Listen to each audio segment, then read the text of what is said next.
There we go. What's going on, everybody? Sorry, I had some mic issues there for a second. Anyway, after many requests, I'm going to do some more Onslaught walkthroughs. So it's going to be super slow Onslaught builds with full exclamations of all the names. So, like I said, it was definitely highly requested since I've done it last time. So I think I'm going to do a little bit more of that. I'm still low in Onslaught, so this will be an experience from the beginning, really. I'm only at floor 57, as I've been using Ancient Power, and of course that resets you. But anyway, we're going to be starting off at floor 57 here. Let's hop on in and see what we get.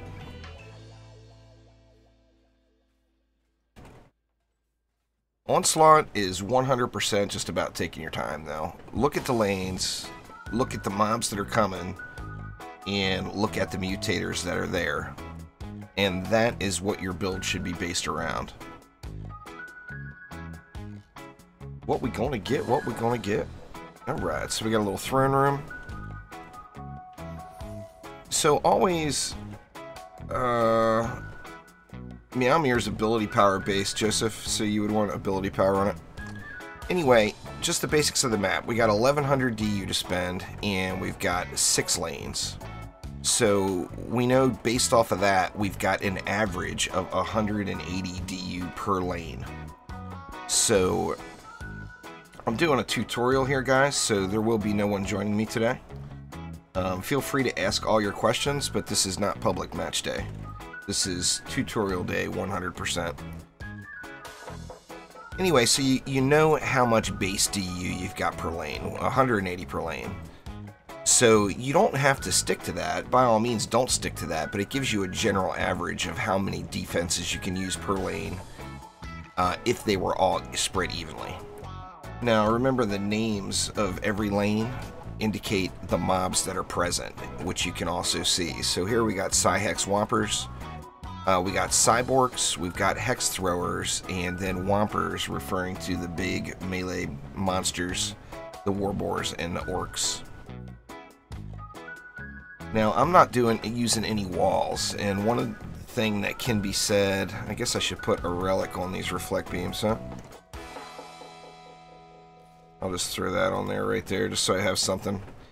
When you've got a Hex Thrower lane and you're not giving them a target to throw at, where Hex Throwers will aggro to walls, they're going to throw at the nearest core.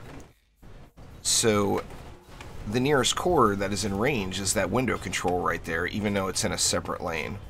So just because I have Hex Throwers there, I'm going to have to block that. Now, we also know we've got Cyborgs in the lane, and the enemies are enraged. So the enemies are starting weaker and get stronger the longer they stay alive. So this is telling us we want to kill them fast, and since we have Cyborgs, we want to stay away from ground traps, auras, and nodes. Ground traps, auras, and nodes are going to get stunned by Cyborgs that are in range. Now, if you like using ground traps, auras, and nodes, that's where mods come in. And you can use the Tenacity Mod to negate the effects of the Cyborg. So, like in this situation, I'm going to have Tenacity on weapon manufacturers and flame auras. And that's, like, on these flame auras, it's going to reduce the duration of negative stun effects by 61%. It's a pretty good mod. And then, of course, I got a perfect one on my weapon manufacturers. So, knowing that we want to kill them fast, and there's Hex Throwers, I'm just basically going to do a little spawn camp right here. So, I'm going to go 2 flame auras right out at the start. So far, remember we on average have 180 DU to spend. So far we've spent 30, 30, and 30, so that's 90 DU. That leaves us, what, 90 DU left. I'm actually only going to spend 80 of it and go with 2 poison dart towers, just so we've got something ranged in there for when those flame auras do get stun up by the Cyborgs. There's going to be something else backing it up to take care of business, and we're still going to get the spawn camp in the mix. I play on US West usually. Alright, now moving it right on over here, we've got Cyfrost Lava Zerker Whoppers. Now we've got no ranged mobs in the mix, so we don't have to worry about that window control. However, we've got Cyborgs, Berserkers, and then we've got Frost mobs. Starting off in Wave 1 here, we're going to have Frost Orcs and Frost Goblins. So we're going to have enemies that are fast. We'll have an AoE freeze on the Frost Orcs. And then we've got Maximum Effort. Maximum Effort, enemies have more health but get weaker with each unique source of damage that hits them. So we want many different sources of damage here. And then we've got Power Block. All enemies are immune to damage from abilities. So if I come over here and shoot like a flamey bird down the lane, it's not going to do anything to those mobs at all. It's really up to you there, Arner. We don't have enough info for me to give a honest opinion on what you should be doing right now, pushing Onslaught or not. Now, Jose says that everything is going to be, everything you're doing now is going to be worth it later, yet we don't know the details of that, so there's no, you know, no clue. No, this is a slow tutorial mode there, Central. Anyway, now another very, very important thing to note about this lane is there are frost mobs. And one thing to be said about frost mobs is they take double damage to fire damage. So let's get some fire damage out here. Let's grab Microwave, and let's grab an Abyss Lord. Now, Flamars, of course, are fire damage. However, if you follow the hero spotlights, you know that I've got Ramsters that are specifically set for fire lanes, or for frost lanes. And I've got Fishers that are specifically set for frost lanes. So let's start off with some Fishers. Now, one of the things about Fishers is if you put them at maximum range from the entrance and you have good range on your Fishers, the Frost Orcs should die before they get in range. So what I'm going to do is actually put 3 of them there, right at maximum range from the entrance. No, not yet, Pixia. I want to get more votes. And then something else behind. Now, we've spent 90 DU so far. Ramsters are expensive. They're 50 DU each. So now we've spent 190 DU. So I went 10 DU heavy on this lane compared to the average. But remember, I was 10 DU light over here. So I'm still at a 360 DU total. Alright, let's move on over here. Alright. So here we got Cyguard Whoppers. Oh, you know what? I didn't take advantage of maximum effort over here. So I tell you what I'm going to do on this lane, just to take advantage of maximum effort. I want another defense doing damage here, so I think I will get rid of a Fisher in the mid and go with a Flame Aura instead, and that will give a 3rd defense type. So now we've got 3 defenses hitting the enemies. Alright, let's head on up top. We got Cyguard Whoppers. So once again, we got more Cyborgs, phased enemies, and Pile It On. Now Pile It On, we want lots of conditions on the enemies. Conditions being like poison, slow, stun, things like that. In addition to that, we've got phased enemies, which, although they do walk through blockades, they go really slow. No, you don't need all the heroes to do Onslaught, Pixia. It's more fun if you do, in my opinion. But you definitely do not need all the heroes for Onslaught. There's tutorial videos on my channel about it, Joel. This is all about Onslaught mode today. You have any Onslaught questions, feel free to ask. However, everything else, the answer to your question is in my tutorials and guides playlist on my channel. Alright, so, and then we got Cyguard Whoppers. So we got Cyborgs, which of course are going to stun ground traps, Zars, and nodes. We've got Bulwarks, which are the guard version of it, which of course are going to be immune to damage from the front or take reduced damage from the front. Or if you like using projectile towers, there's also a mod to take care of it. And that mod would be Piercer Servo. Piercer Servo not only pierces geodes, but it will pierce the shields. What's the perks of having multiple characters for different defenses? You can put all of your Ascension into one defense is the benefit. Alright, and then we got Pilot on, so we want lots of conditions. So I just talked about poison. Let's start off with a poison dart tower right here. There's one condition. Let's get 2 conditions out of some proton beams. So proton beams slow enemies, of course, but in addition to that, I've got the freeze shard on them. So let's go with 2 conditions right there. So that's 3 different conditions applied total now. And then Whoppers is just referring to, once again, the heavy melee mobs. So we've got the orcs there. You also see we've got a couple of wither beasts there. However, let's see if we can't get even more conditions down. You know what? Did I ever... We could get some oil in the mix, but I don't have any oil set up. An oil geyser would be fun right in the middle of that. I think we'll just call it good. Oops. Accidental screenshot. And then we know we got Cyborgs, so we want to make sure we're either not using ground trap SARs and nodes, or we're using Tenacity. And of course I'm using Tenacity there, and I'm using Tenacity on Flame Rs. Oh, you know what I can do? Weapon Manufacturer Stun. I didn't even think of that. Let's throw some Weapon Man Stun in here. Now, what have I spent here so far? I've already spent 80 on this lane. That would leave me another 90, which is only 2 nodes.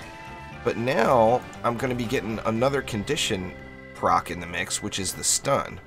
So, we want more conditions, so enemies take increased damage. And I've got 1 condition from the Weapon Mans, 2 conditions, but one of them overlapping. The freeze is considered a stun from the proton beams, and then the poison dart tower. Alright, now I don't know what the deal is with Cyborgs today. I guess it's every day, but that's all Trendy wants to give us is Cyborgs, it seems. But here we go, Hex Lava Zerker Whoppers. Now, we got Cyborgs, we've got Hex Throwers. Now, the Hex Throwers in this lane we don't really have to be too concerned with. Enemies cannot be stunned. So we lose the chance of getting any stun CC from like weapon manufacturers on this lane. However, something like Knock-Up will work just fantastic. So, like in this situation, I'm going to use some of those Earth Shatter Towers. And Knock-Up is not stun, it's CCing them by throwing them up into the air. So, let's go ahead and go 2 Earth Shatters. Now, that's 120 DU. And then I'll just go 2 Flame Auras, kind of at max range from opening. I'll overlap a little on that one. Something like that. Alright, now over here we got Hex Whoppers. This is pretty much the easy mode lane. It's got Brittle on it. Enemies start with higher health. Receive a debuff every time they're hit with hero abilities. Generally speaking, I usually ignore that mutator. Now, when you get into the higher floors, it does give you some extra damage. No, Knock-Up does not help with Controlled Burn. Controlled Burn is not crowd-controlled burn. It's just the name of... It has nothing to do with crowd control. Like, Poison is not crowd control, yet Poison would be the most effective use of... Or one of the most commonly used counters for Controlled Burn. People get very confused with Controlled Burn lanes, but Controlled Burn has nothing to do with crowd control at all. Alright, so since we got just a generic lane here, I'm going to throw down a Weapon Manufacturer. This is my strongest defense, and it's got the stun on it. That's 120, and then let's just add... let's grab a Poison Dart Tower. Throw a Poison Dart Tower in the mix, just for good measure.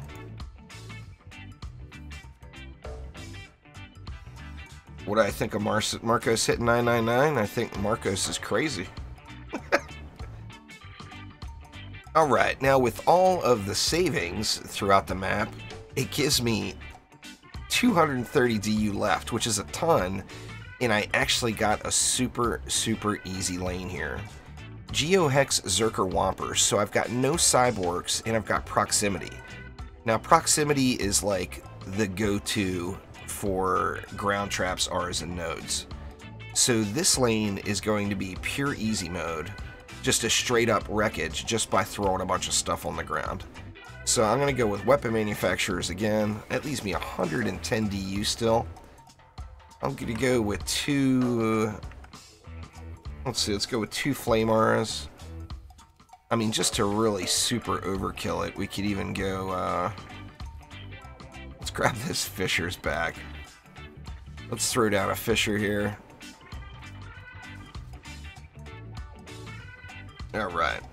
Now remember, there's not a whole lot of loot that drops from Onslaught mode, so make sure you are actively playing the hero that you like to DPS and you feel you're the most effective on. Now, Wave 1, of course, we have no bosses. It'll just be a matter of watching the build and checking it out. But I'm going to bring along the Nuke Monk, as, in my mind, it's my go-to hero right now for DPS. Let's see, which was the other shard one wants as the second go-to? Well, you want Deadly Strikes, Defense Rate, and Destruction. Would be the big 3, William, as far as shards go. Alright, so Wave 1, it's all about just watching the build. So, there's no bosses, we know that. So, just have to make sure the lanes are holding.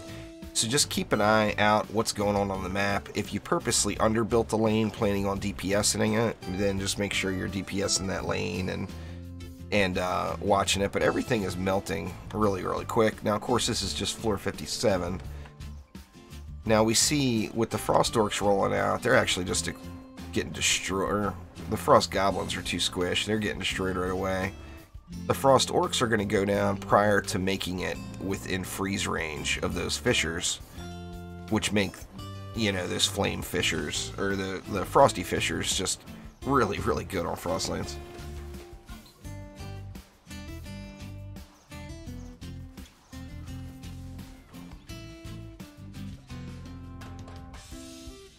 £90 to repair an HDMI cable for a PS4. You think it would be cheaper to get a new one? You would think.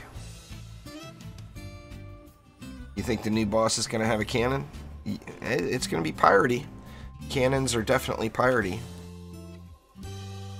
Now, alright, we got a new wave. Now we're starting to get bosses. We're going to get a Skelly boss here, so this is kind of no big deal. Just going to go ahead and let it run. Of course, never hurts to upgrade your boss lane. Let's just go ahead and get it going, and I'll do the rest of these upgrades on the fly.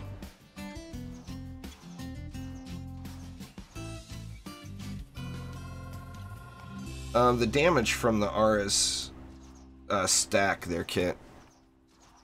So each one is independent of the other. So if you overlap your Auras, you've got an area where they're getting hit twice. You can do it either way. I mean, if you give them more surface space, they're going to spend more time in the aura, but they're going to take less hits. If you stack them, they're going to take more hits faster in a short period of time. So it's, I mean, there's nothing wrong with doing it either way.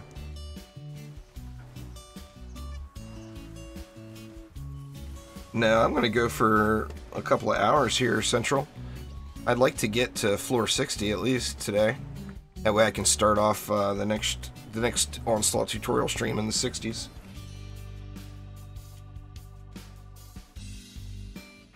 Need to get some of my coffee.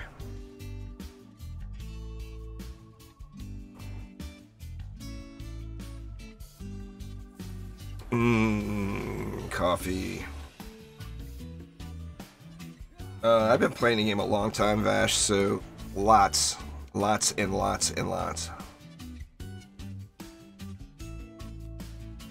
I haven't ever actually bought gems, but I've gotten all the packages that have always came out on Steam. And that includes usually a ton of gems.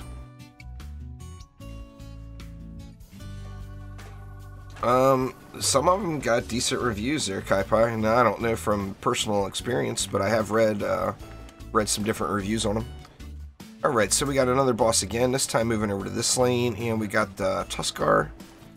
Same thing, shouldn't be that big of a deal. I'll just throw a couple of ups onto this PDT for good measure. And we'll let it fly here.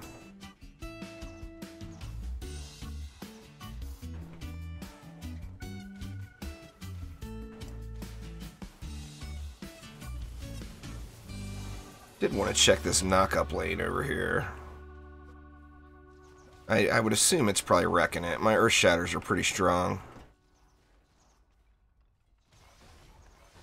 Yeah, everything's getting annihilated. The old popcorn machine over there. What type of coffee? Drinking Lavazza from Italy is kind of, that's our coffee of choice. We've gotten hooked on it. You get, once you drink crappy coffee all your life, and I've actually never been a big coffee drinker up until like the last maybe 5 years. At the moment, that's my goal, Kai-Pai, but, I mean, you know, I'm open-minded about it. I'll get whatever kind of card I can afford that's going to be a nice upgrade. I don't think I'm going to get far enough along to get a 1080 Ti unless the prices drop way down. Well, I mean, I'm drinking it in cappuccino form, but latte and cappuccino are not types of coffee. But anyway, like I was saying, once you drink good coffee and you have access to it for a little while, it's tough to give it up. Okay, so now we got a Lady Orc boss and we got a little Shieldy Gobu boss. So I'm just going to keep an eye on these lanes. The Lady Orc boss, Nash, is the only one I'm really overly concerned about, as sometimes she can just charge right through these Aura setups.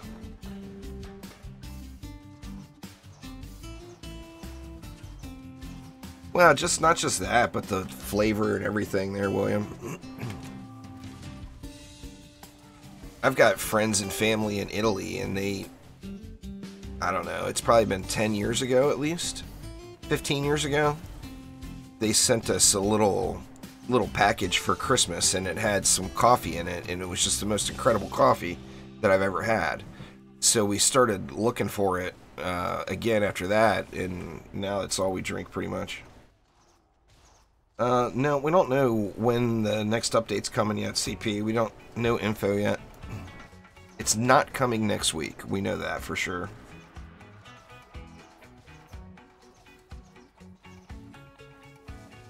Yeah, that's, you know, it's the cryptocurrency miners, Kai-Pai. You already know that. They drove the prices of graphics cards way up through the roof.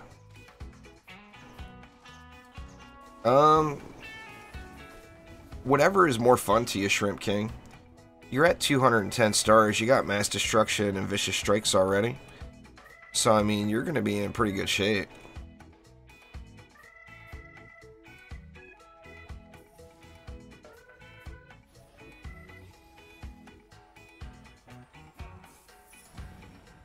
Let's see. That was easy mode. Okay, so now we got Scarnash. So now assassins are in the mix. Remember, this map, you control whether or not there's assassins, as long as you hold these window controls, there won't be any flyer lanes. As in Onslaught, assassins only come from flyer lanes, but you can get Scarnash as a boss. So I'm going to have to make sure that I stay close to an assassin killing area, like right here would be ideal. You know what though, with all this mana sitting, I'm going to throw some upgrades over here, since I'm going to kind of ignore this side of the map for the rest of the match.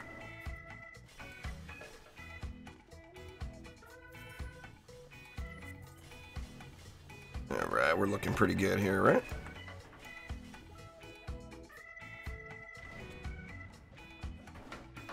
Alright, heading back over here. I'm just going to chillax up here until Scarnash comes.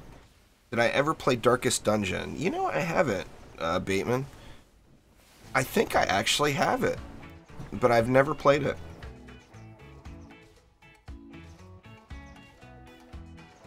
Yeah, I'll get... Most of my defenses are squared away right now, Pixie. I've got a few more to work on.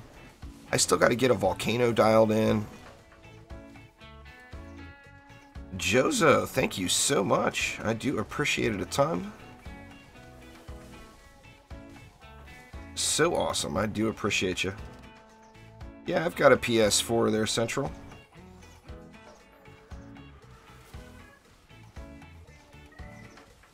Okay, here comes Skarnash. So let's get to our assassin killing area.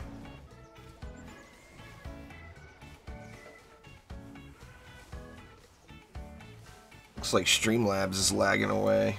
Should have gave me a notification for that.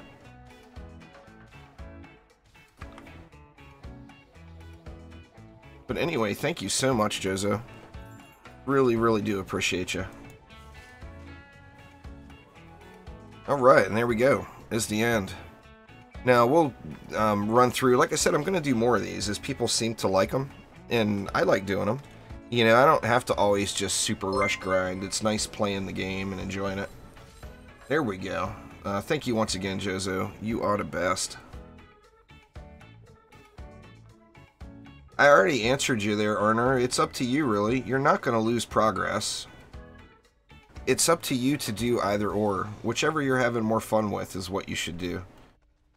I personally chose Ancient Power resets instead of pushing further. But that was just a choice I made. That's the victory chest from Onslaught kit. They're all purple. Onslaught victory chests are all purple. Anyway, let's head on up to the next... oh, this is a 3-map floor. Let's go to the next map. But yeah, it's completely up to you, Arner. We don't know what's coming. We know that changes are coming, but we don't know what those changes are. So now, Trendy has said that we're not going to be losing any progress. So, you know, do whichever you're having more fun with. Alright, so now it's time to fix my Obelisk, I believe. Let's see, if I remember correctly, yep, I threw my Obelisk relic on my volcanoes just for fun the other day. Alright. Okay, so now starting off, we know we've got 2 flyer lanes, one right here, and then we've got air raid down there.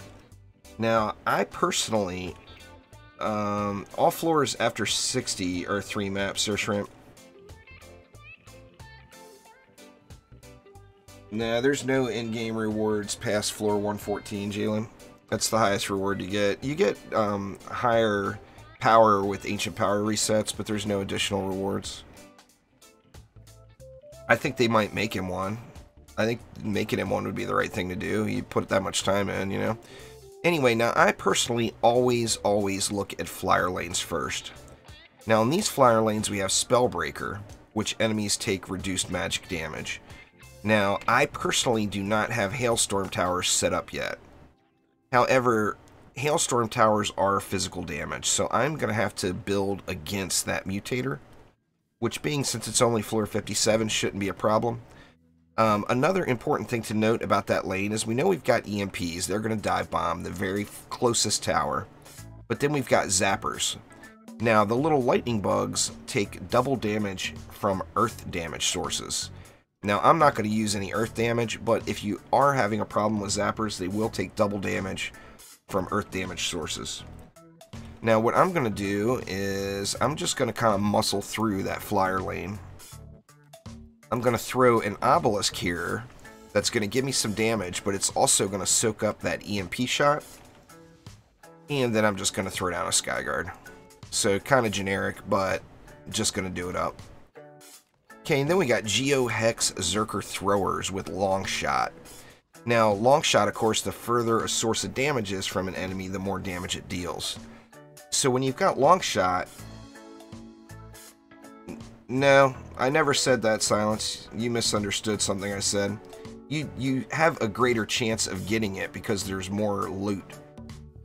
The number of people in a group does not affect the quality of mods in any way whatsoever. You just get more loot to look at. And in that aspect, you have a higher chance of getting it. but the quality of the mod stays the same. Alexander, thank you very much for subscribing. Alright, so now the goal here, of course, we got Geodes, and we got Hex Throwers. Now, Hex Throwers we're not going to worry about, because the closest objective is going to be over there, and they've got line of sight on it, so they can't hit it. We want to build stuff far away from it, to take advantage of long shot, and then we do have Geodes. So Geodes, of course, are the big shield. Now, once again, Geodes would say don't use projectile defenses, so cannonballs, PDTs, things like that. However, you can also mod for Geodes, and once again, that's that Piercer Servo. So I am going to go ham with some Poison Dart Towers here, which are also going to assist on the flyer aspect of the lane.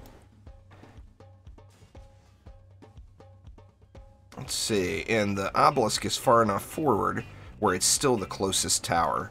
You don't want to accidentally put your Poison Dart Towers up too close, because then the EMP will go after those. Alright, now what else do we want? I guess some crowd control would be good. Even though we want to keep enemies away, or we want to keep our defenses at maximum range, a little crowd control never hurts. So I'm just going to put... you know what? I'm just going to put a Proton Beam, I think, actually. Let's go with a Proton, and that's going to give us a slow plus a freeze. So it'll give us a little crowd control there. Yeah, it's usually really good, William. I appreciate that as well. I always try to encourage it. You know, there's no reason for everybody not to be kicked back and relax, you know. The storm damage on my PDT is just for lulz there, Central. I'm prepping in hopes that they add those Chaos 8 shards back in. If they do, I wanted to take my PDTs up to Chaos 8, so I went on and modded them. Hoping they add Water Elemental back in. Water Elemental is a shard that adds Drench to towers. So I'll put Water Elemental on these, and I'll have automatic Electrocute combos. But that's, like I said, that's hoping and praying that Trendy adds back in. Which we don't know they're going to. Alright, now what else do we want here? We do have a Sky Guard there. I guess just for the fun aspect of it, we could go with a little knock-up and give that Sky Guard a little additional work. And we know Earth Shatter's got a crazy range, so we can just throw that way in the back over here. Now this lane is, like, seriously overkilled. There's no doubt about it. It's going to be fun to watch that lane. Alright, now over here we got Psy Guard Lava Throwers. So starting from the top mobs, we've got 8 Cyborgs coming. We've got 30 of the little shieldy Gobus.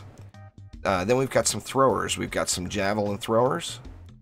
And then in addition, we've got Lava Guardians, which Lava Guardians are just really, really healthy. Now, once again, we've got Cyborgs, so we want to either use Tenacity or stay away from Ground Traps, Auras, and Nodes. And then if you look at the Mutators, we've got Pain Aura, which that's not really going to be a huge effect to me, as I'm not going to be up here fighting them in close range.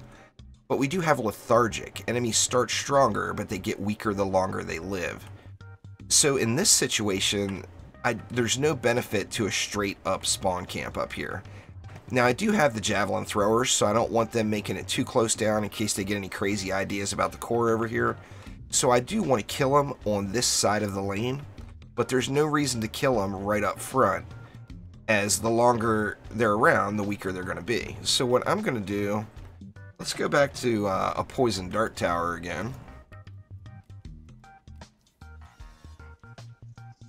How many traps?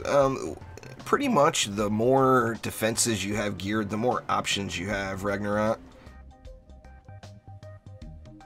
Yeah, those are those self-shattered. All of the defenses I'm using are all the defenses found in my Hero Spotlights playlist. Exclamation Spotlights will give you a link there.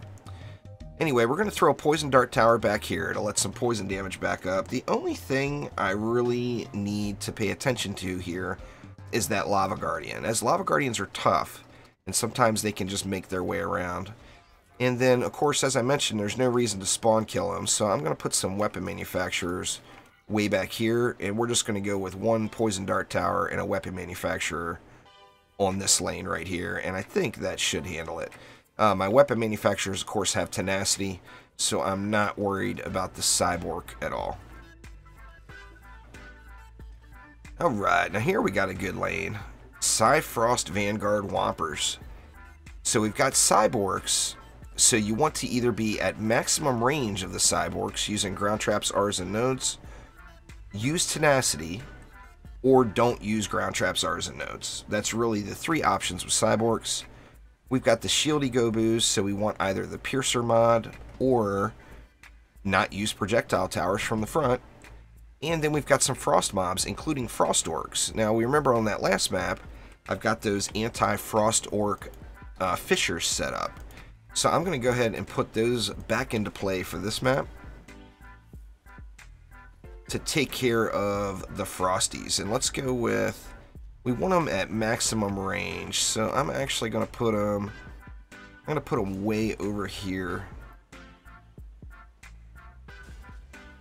which is, yeah, it's max range from the spawn. And then let's see, phased enemies, so they're going to be moving slow. That's actually going to help us out a little bit. Boost auras do more damage to the towers in the area. I mean, you just slap it down. You know, no real confusion about boost auras, I don't think. Everything in the ring that it shows on the ground is going to do increased damage. It's a good defense. No doubt about it. Alright, let's get a poison dart tower down here. You know what? I think I'm debating on just putting another fissure in.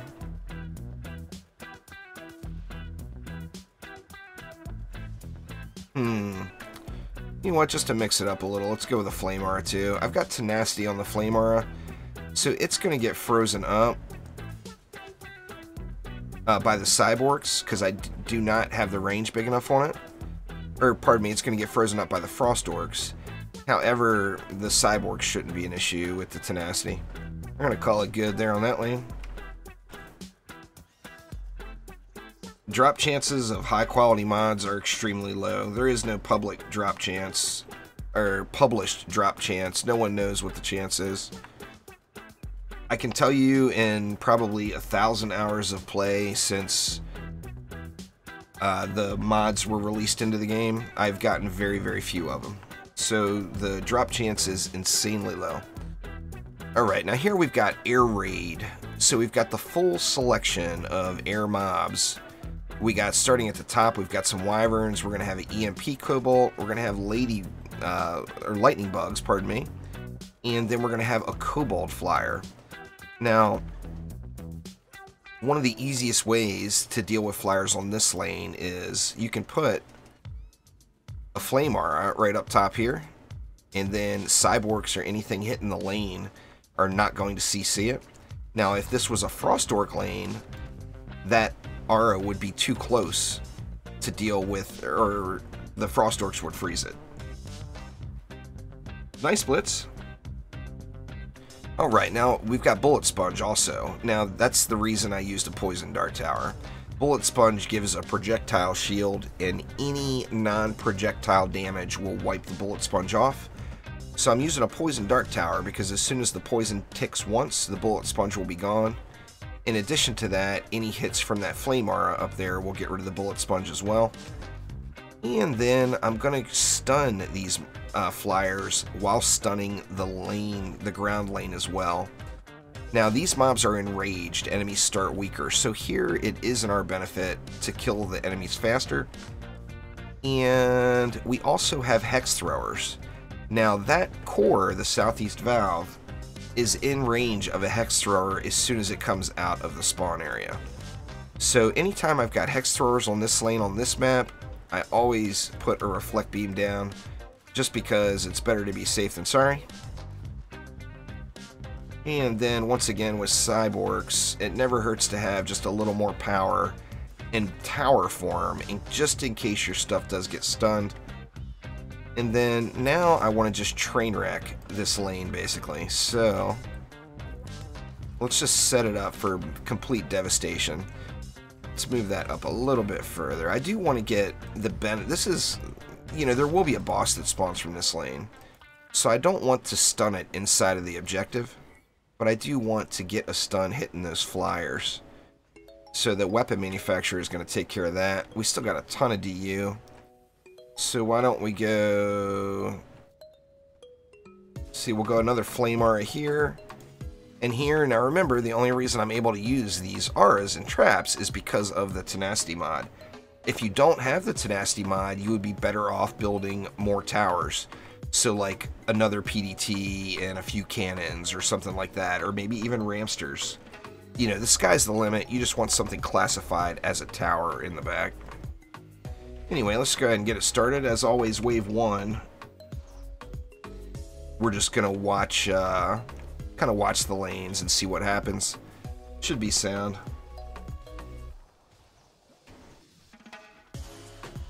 The mod doesn't reset, the item that it's in resets.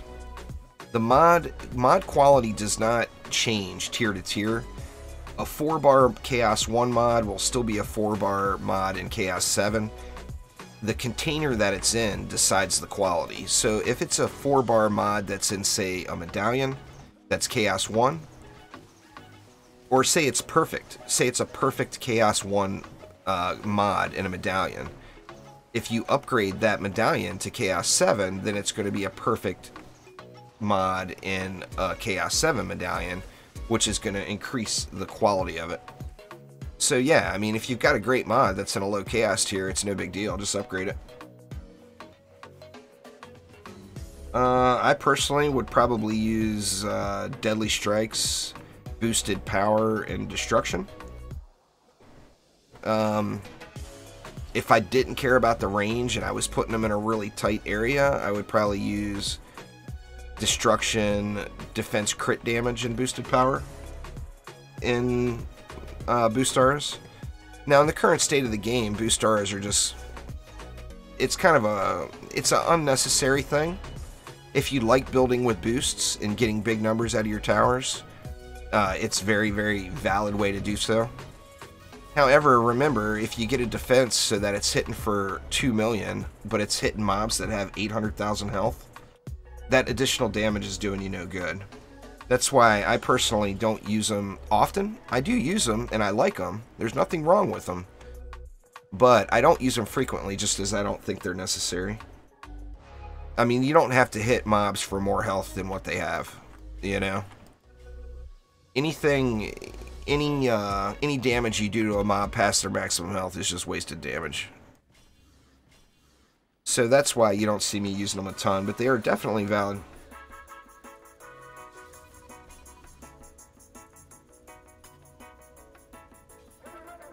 No, it would be the same. If you had a Chaos 8 item with perfect mods and you did Ancient Power and you upgraded it to Chaos 8, it would be exactly the same as it was before. Cyborg health goes up the higher floor you're on, Andrew.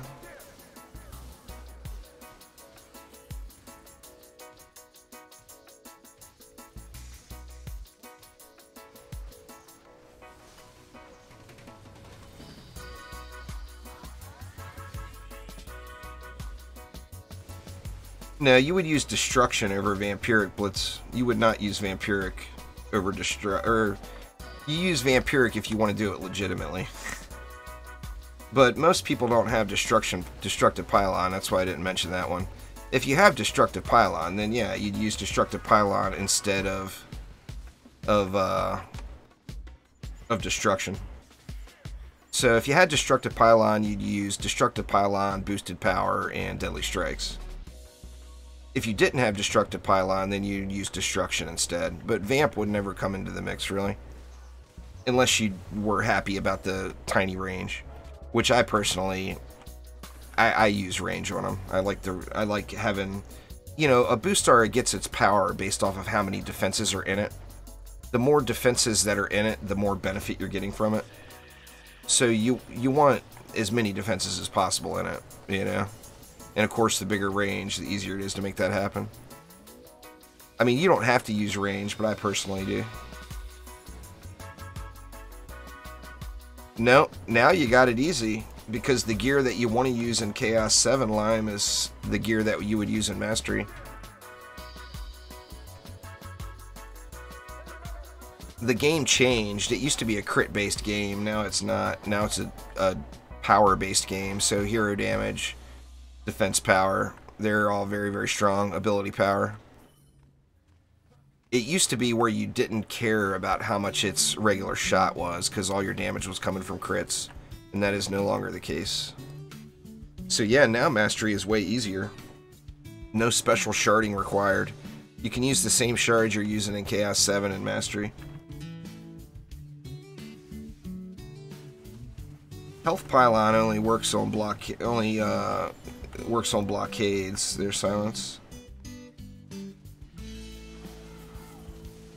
You don't want Vampiric in a Boostara. I don't know why you guys keep saying it. The only way you would want Vampiric is if you were willing to give up the range. Which, like I said, you give up the range, you're giving up the benefit. You have to remember, it's a 40 DU defense, so if you've got, you know, say I put 3 defenses, or say I put a Boostara right here, and it hit those 3 defenses, the Poison Dart Tower and that Earth Shatter Tower, and say it added 300,000 DPS to each defense, well, that's 900,000 total DPS increase. Yet, if I throw down one more Poison Dart Tower for the same 40 DU, I'm getting more of a DPS increase than that. So Boostaras are all about how many defenses you're boosting, or if you're using the boost mods. If you're using the boost mods, you're forced to use Boostara. And that's why I personally don't build that way. Is I want to be able to use whatever I want. If I want to use a Boostara, I can use it. But if I don't want to use a Boostara, I'm not forced to. Vampiric you would put on any defense that you don't need range on, because it would be in addition to destruction. So like Blitz mentioned, the bees and slimes, you really don't need increased range on bees and slimes. In fact, increased range kind of hurts bees and slimes. So you would go with the default range and go with more power instead on bees and slimes. Or any defense where you just didn't care about the range. Like, some people don't like having these big, huge flame auras like I like. If you're happy with a smaller aura, then you can throw Vamp in and get more power out of that defense. So, I mean, it's up to you, you know?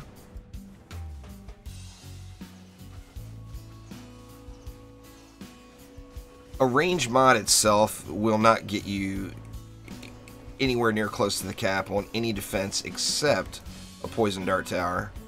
As far as I know, a range mod is the only one that's going to get you anywhere near the cap, is on a PDT. Most mods, to get to the range caps, or even get close to the range caps, you need not only a Gilded Deadly Strikes. Well, you would need a Gilded Deadly Strikes.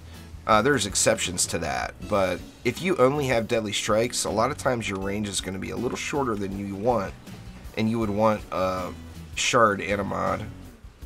But that's all, you know, you can use it or not use it. There's nothing wrong either way with it.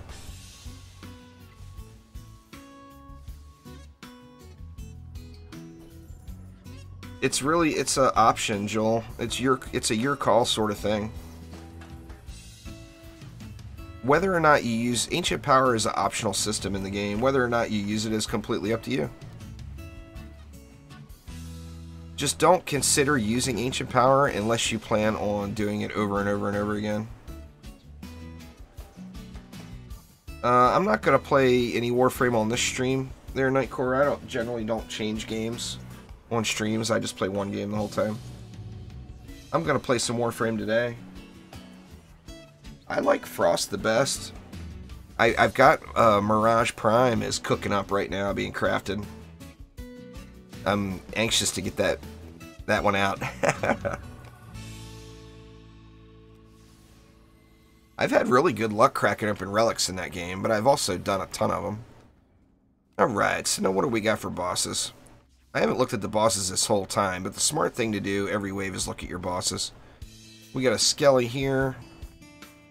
And we got a Lady Orc over there. So I'm going to want to watch the Nash lane and make sure Nash doesn't get too carried away over here.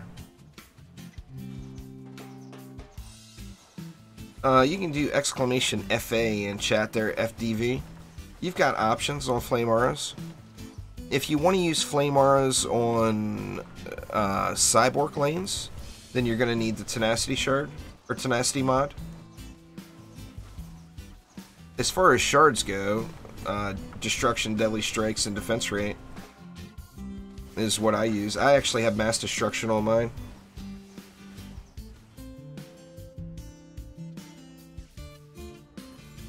I played a bunch with the new guy. It's actually really irritating on screen if they don't have their energy color set right.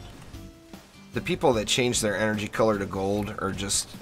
it's like eye bleeding. It does really great, like, prior to level 60 mobs. After that, it starts losing quite a bit of its effectiveness.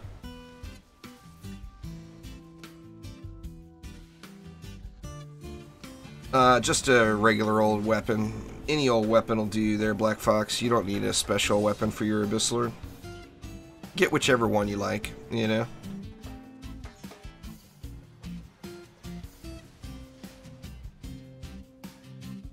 Yeah, it's up to you, FTV. If you want, I personally go with the range.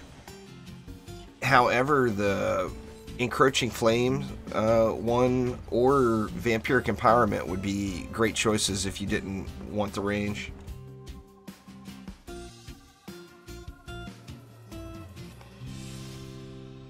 Let's see, reach Chaos 7 and you can manage the first 2 rounds, but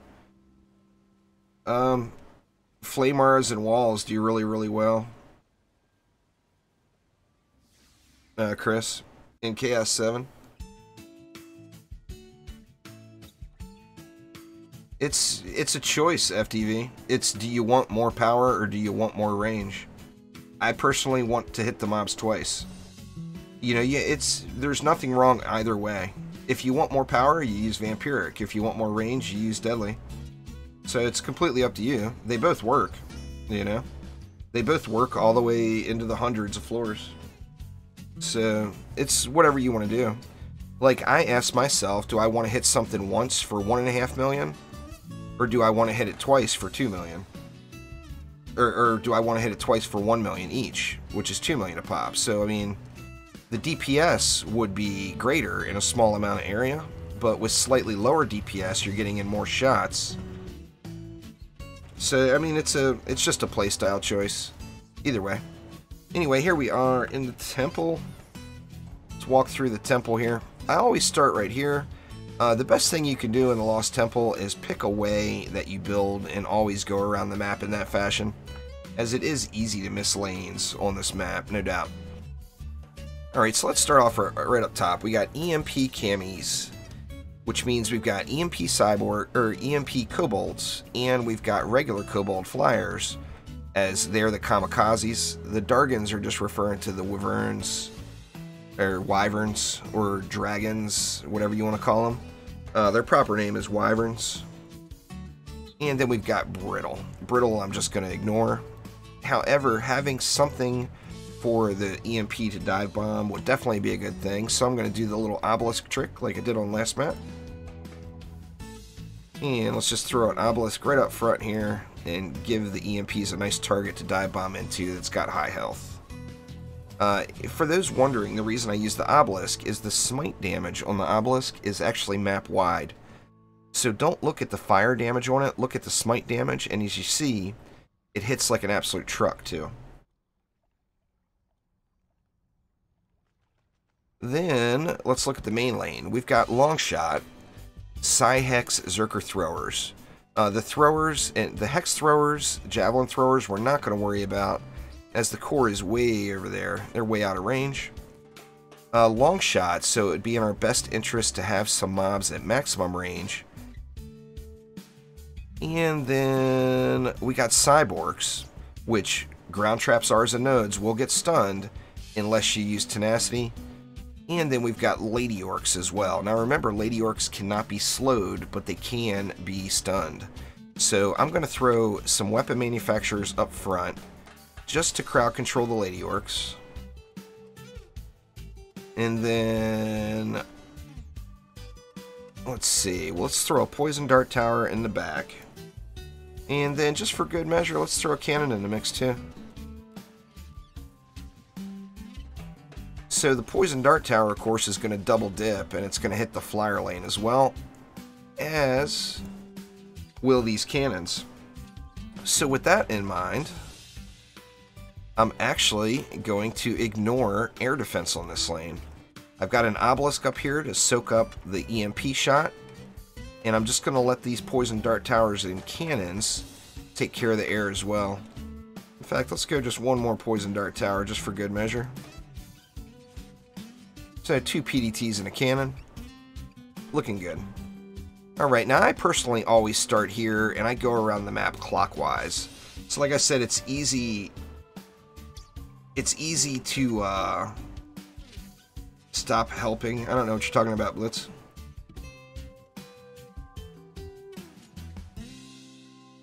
Let's see, let me read back up. Did I read a bunch of things? Let's see. Oh yeah, you basically just gave the same answer I did. Good job, Blitz. Alright, now here we just got flyers. EMP stabbies, we've got 1 Cobalt. And here I'm going to rely on the power of my Sky Guards, as I do have pretty good Sky Guards. They're just Chaos 7. But I've got pretty good mods on them using range, anti-support, and controller servo. So controller, of course, is going to affect all of them. Anti-support will be increased damage to the EMP. So I'm going to trust that 1 Skyguard is going to get the job done here. But I am going to pay attention.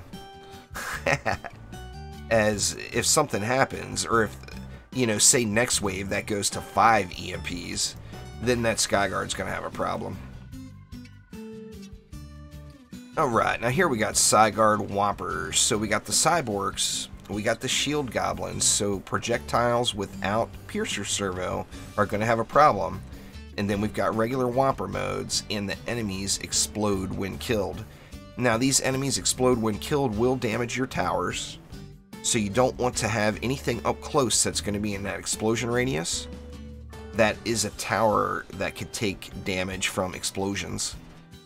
And I think, let's just slam 2 PDTs. And then we'll throw in some stun. I've got Tenacity, of course, on my weapon manufacturers. So we'll rely on that weapon man stun and go with the easy mode on this lane.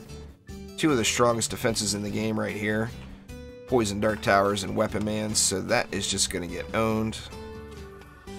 And now let's take a look over here. We've got more EMPs. And then we've got Assassins, which is the stabby aspect of it. Now, there's not going to be any Assassins in this wave, or they'd be listed. But there is going to be Assassins at some point during the map. And then they got Maximum Effort, so unique forms of damage. Now, we do have a lane directly below, which helps this one out quite a bit. So I think I'm just going to throw 1 Skyguard Tower here at maximum range. Looks like right about there is probably max range to the entrance. And then I'm going to get another form that's going to double dip and hit both lanes with the Poison Dart Tower down below. Where you at, PDT? So let's get a Poison Dart Tower down here. That's going to hit the flyers as well. And then we got Hex Whoppers Spellbreaker. Alright, so we've got Geodes. So with Geodes, of course, you want to stay away from ground traps, R's, and nodes. Or, pardon me, with Geodes, you want to stay away from projectile towers. I'm reading chat and trying to talk at the same time. Yeah, I'm not really sure what you're talking about now, Blitz. You don't, but Marcos does. I'm just not going to reply then, Silence, because it's probably scrolled off the screen, and I'm trying to go through a tutorial here and answer chat, so you guys are going to have to bear with me here. If I don't see your message, then I don't see it. I apologize, but it happens. Alright, so Geodes mean no projectile towers without piercers. However, if you look down at the mutator, Spellbreaker, and take increased physical damage. So like a Cannonball Tower is a go-to here, but a Cannonball Tower is going to require Piercer Servo to work against the Geodes. Now luckily, I have Piercer Servo on my cannons, so it's all good. So we is good there. See, we got 2 cannons, a PDT. What else do we want? Now, we don't have Cyborgs, meaning that anything here, Ground Trap, Shards, and Nodes are all fine here without any special mods. And we do have some crushing damage from these cannons. So why don't we throw a Proton Beam in for a little bit of freeze? Where you at, Protons? Get a little bit of freeze in the mix, and then that will proc the Shatter combo when the mobs get hit by the cannons, which is a good thing. See, is that enough? I think that's probably enough to hold that lane. You know what? Let's go one more. Let's double dip on the Proton.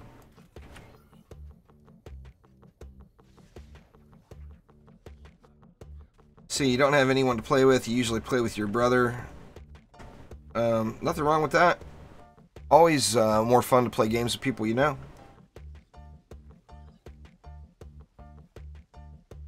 The mod never changes, Lime.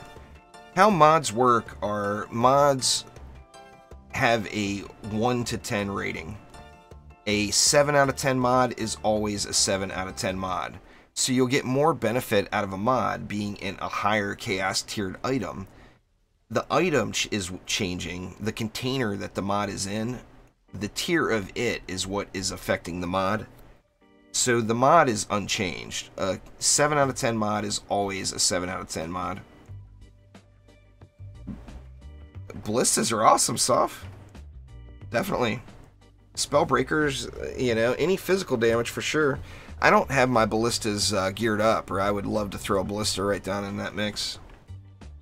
Sophisticus already knows that. Alright, now up top here, we got Hex Whoppers, so we got Bullet Sponge. So all the mobs are going to have a little projectile shield, which is very easy to get rid of with any non-projectile attack. We've got no cyborgs, so Ground Trap, Shards, and Nodes are all fine. Let's see. Who do I have? Let's grab Weapon Mans. We got Flame Auras. Let's see. Let's go Protons and you know what? Let's just Weapon Man it. Just gonna do a low cost build here, as this is a pretty easy map. So we'll just do that. There's nothing to worry about as far as Lady Orcs or Cyborgs or anything up here.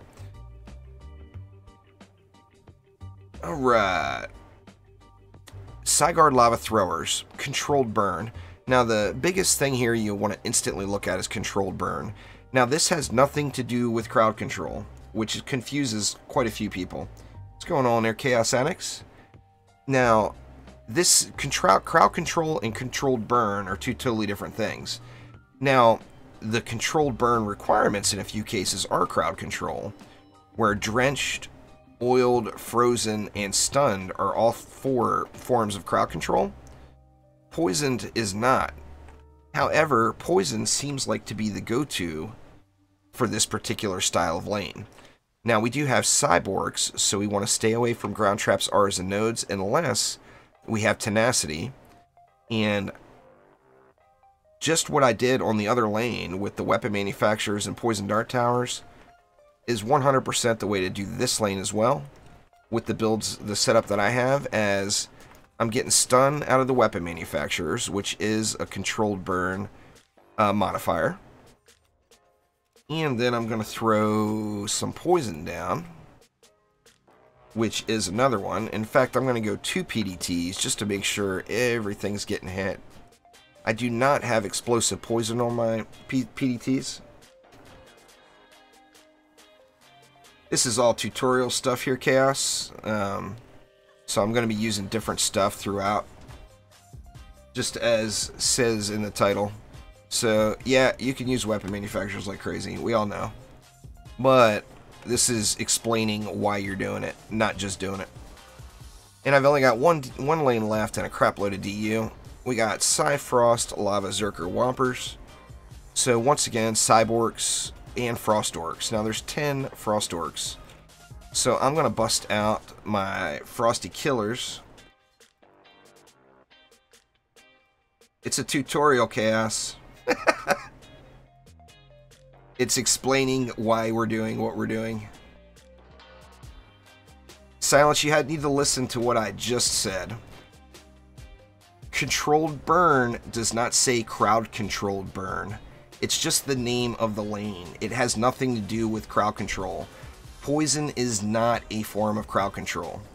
If you look up what crowd control is, it's using something that affects the movement of an enemy. Poison does not do that in any way. So poisoned is a condition of the controlled burn lane, which has nothing to do with crowd control. It's just that some of the things overlap. People get very, very confused about it, and that's why I brought it up to begin with. Alright, where were we going here? We got frost lanes, so we want to get the frosties out. So we've got some fire-based ramsters, and we're going to get those fissures going again. And we want these fissures at max range for the frost orcs. So let's go 3 of them at max range. Actually, 2 of them is fine. Let's just go 2 of them at max range. And then let's get some ramsters out. These are fire rams, so of course fire ramsters are doing double damage to frost enemies. And then we do still have the cyborgs and lady orcs, so having something in the back to make sure that particularly those lady orcs, the berserkers, don't make it through. I think, what do we want to do? I think I've got PDTs in the deck already. Let's just go with a PDT here to get some poison. Let's just go with 2 since we got so much DU left to get some poison on those lady orcs. Alright, so got lots of DU left. We're just going to save that. Yeah, Onslaught is going to be 1 map floors. That's already confirmed. Wave 1, we know we've got no bosses, so it's all about watching your lanes and making sure that nothing is leaking. Poison does because it kills them and they can't move. Fair enough. Yeah, but people get very confused about controlled burn and crowd control. Just because they both have the word control in it does not make it the same thing. And it's kind of a hot topic because I get so many comments about it every week. It's like, no, poison is not crowd control in any way, shape, or form. Now, if poison added a slow, absolutely, it would be crowd control. What's going on there, Galaxy? How you doing today? It's just a steamroll here. Now, one of the things...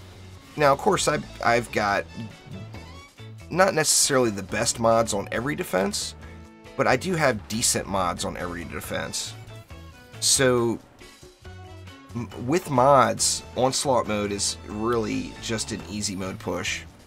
You know, it's just so simple to get through it. Alright, now we didn't get a new lane open. Yeah, it's only floor 57 is probably why. If you're gonna use... Yeah, it's a great combo. There's no defenses that are a bad combo. Black Fox, I don't really have a set time. I've been going an hour and 15 minutes now. Probably another hour. Now, if you're going to use Obelisk to soak up EMP shots, upgrading the Obelisk once gives you that hero buff. So make sure you always upgrade the Obelisk at least once. We got no new lane, which makes it very, very easy as everything can get upgrades. That Skyguard was questionable, so I'm going to definitely throw a couple of ups on it. And let's see here. Let's just do upgrades all the way around.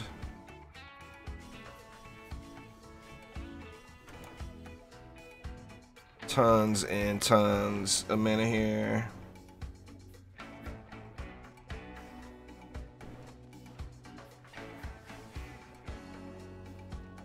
Upgrade everything we can. That's one of the big benefits of weapon manufacturers. Now, but yeah, bees and boosters are very good. But I mean, all defenses in the game right now are super, super good. The only defense that I am just straight up really never using is buff beams. It's unfortunate. I'd love to be using buff beams, but they're so expensive and they get such a little benefit. Every other defense in the game is valid. There's not one invalid defense in the game that won't work in high onslaught floors.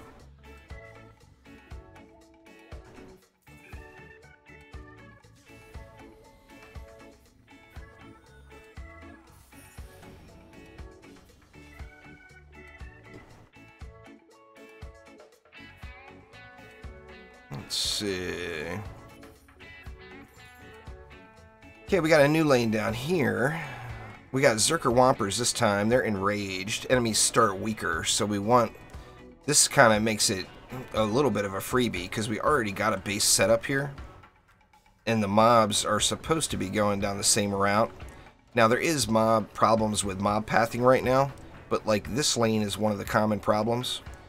However, there's no core here, so if there was a core here, there's a good chance those Zerkers would go over the wrong way. But since there's not, we don't have to worry about it. But we don't really need to overbuild this too terribly much. We can just add a little bit more to that lane. Thanks for subscribing there, Mr. Duddles. Appreciate you. Let's see. Let's just grab some flame auras. Now remember, anything you add to this lane, like you don't want to put a bunch of flame auras that do not have tenacity on it if there were cyborgs here, but there's no cyborgs here. So I'm just going to add 2 flame auras right there. Actually, let's just go 3 and just call it good. No real reason to add any more to that lane. I have not played Arc yet, Black Fox. It's another one of those games that I've thought about playing, but I have not played it. Old Sidewalk Hero has played a ton of Arc.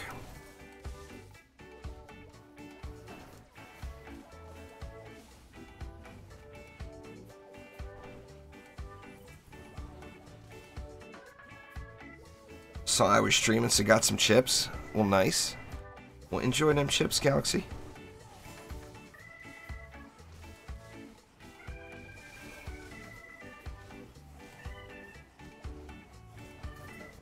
Nothing's standing a chance here.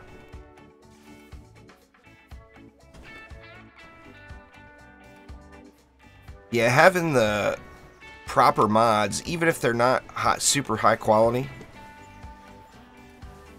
just makes such a ridiculous difference in the game.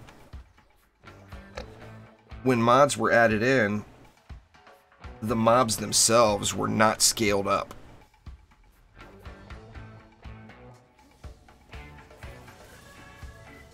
Some enemies are immune to stun there, War.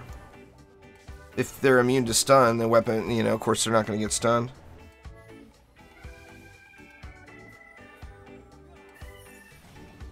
Alright, where's our new lane? Looks like it's back over in the little short lane here. Looks like we got a proximity lane with no cyborgs, which, like I said, you can set this lane up with ground traps, auras, and nodes. With proximity, it adds to their defense, or to their power. So it's going to just annihilate this lane. So let's see,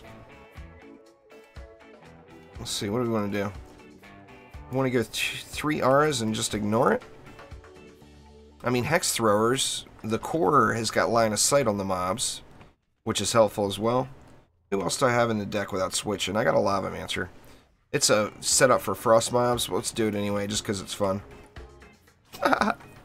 Make a big old nasty spawn camp here. No, no cyborgs to worry about, so I don't have to worry about my fishers getting stunned. Everything there is going to get smoked. However, I do want to keep an eye on it. Watch the lane here. Just since it's a new lane. Anytime a new lane opens, I always spend... I spend a little time watching that lane, making sure it's all good. I don't know if I don't think I could add another grind game to the mix, Black Fox. It would drive me insane, to be honest with you. Dungeon Defenders 2, of course, is a grind game. Warframe is a grind game. I'm playing both of those right now. If I added another grind game, it would drive me mad. Anything that you plan on using up close in Cyborg lanes, Dat Buddy? I personally use it on Proton Beams, Weapon Mans, and Flame Auras. I don't use it on Lightning Strike Auras because the range on them is so big. Remember too, Tenacity is one of those completely optional mods. It's very powerful, and if you like using traps, Auras, and nodes, like that's my favorite defenses. So I do really enjoy using those. So Tenacity is kind of a natural for me. But if you like towers more, then there's no reason for you to even use Tenacity. Welcome back there, Pixia.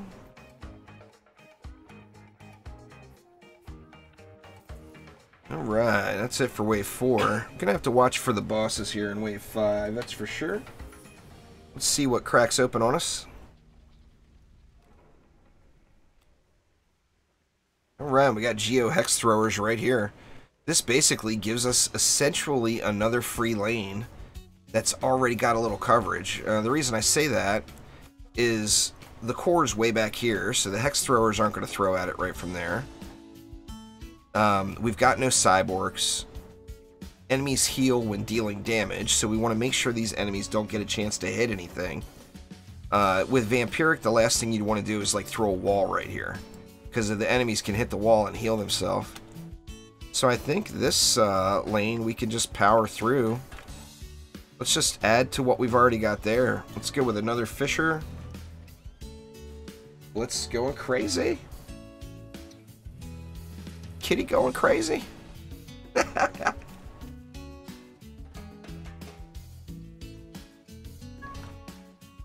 Lord, Blitz.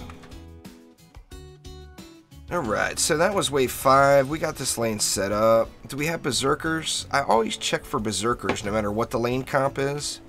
Because if you do have Berserkers, you're going to want to have just an emergency defense in the back. What's going on, Thermal? Yeah, I remember you, man. I don't know. I'll definitely do a couple more maps. Probably 2 more floors. Something like that. Now, I missed where the new lane was coming from. Oh, no, I didn't. It's right here.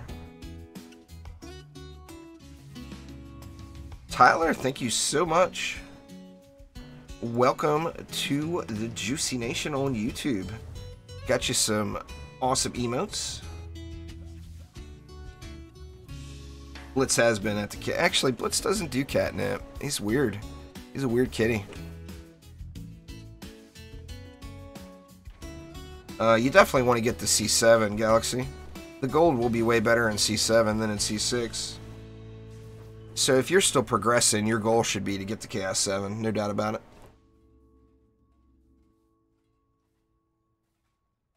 Alright, let's just let them burn here. I didn't look for the bosses. That is the number one thing that gets me in Onslaught, is not looking for the bosses. So this is one of those do what I say, not what I do kind of things, because I'm terrible at it. Most of my Onslaught losses come from one of two things, either forgetting to build a lane, or not looking at bosses. Alright, I got lucky. Nash just happens to be right here where I am. So let's just burn that girl down. The ogre already died, and I think that should be it. The Tenacity Mod, if that's the defenses you use, gaming. You want the Tenacity Mod on your auras and nodes, maybe, for Cyborg lanes. Good Lord, cat.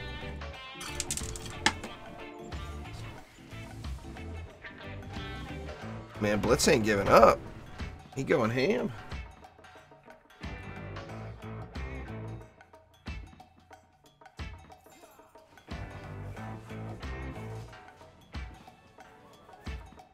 I mean, he'll get it to catnap and play with it there, Thermal. He's just not...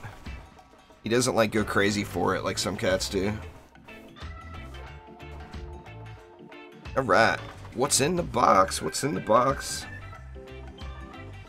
If you have a lower level tenacity, then you need to either get a better tenacity or you should stay away from those defenses, gaming.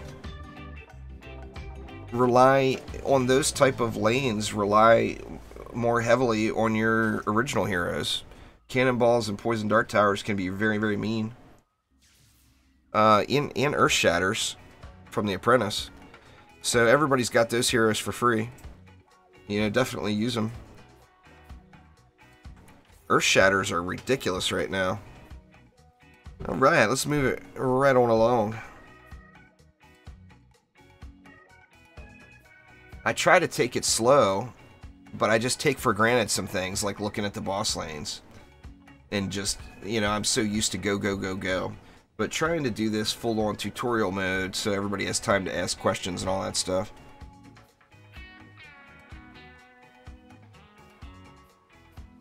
Yeah, go to exclamation spotlights there, where we'll show you all the gear I use on all of the individual hero spotlights. Alright. What do we got? Hex Whoppers. Enemies are immune to slow effects. Now here, we want lots of conditions. Enemies cannot be slowed, however, they can be stunned. So just to get those conditions jacked up, let's get the enemies poisoned. Let's see, let's put it right here. There's one condition. What else we got? Let's go back to Mcmanus, since that is one of my favorites. We can get some stun from the Mcmanus shard. I don't think we really need to worry too much about anything else. And then I'll throw a Flamar in for power. We've got no Cyborgs here. Yeah, the ability power builds for the Barb are so boring to play now. You get the big burst numbers and you can spin around, but I'm not a big spin kind of guy. Alright, so that lane's set. No need to worry about it. Alright, Lava Whoppers. So we got Cyborgs, Ground Traps, Zars, and Nodes will get stunned unless you have Tenacity. We got Lava Guardians. And then Whoppers, so we've got other melee enemies in the mix.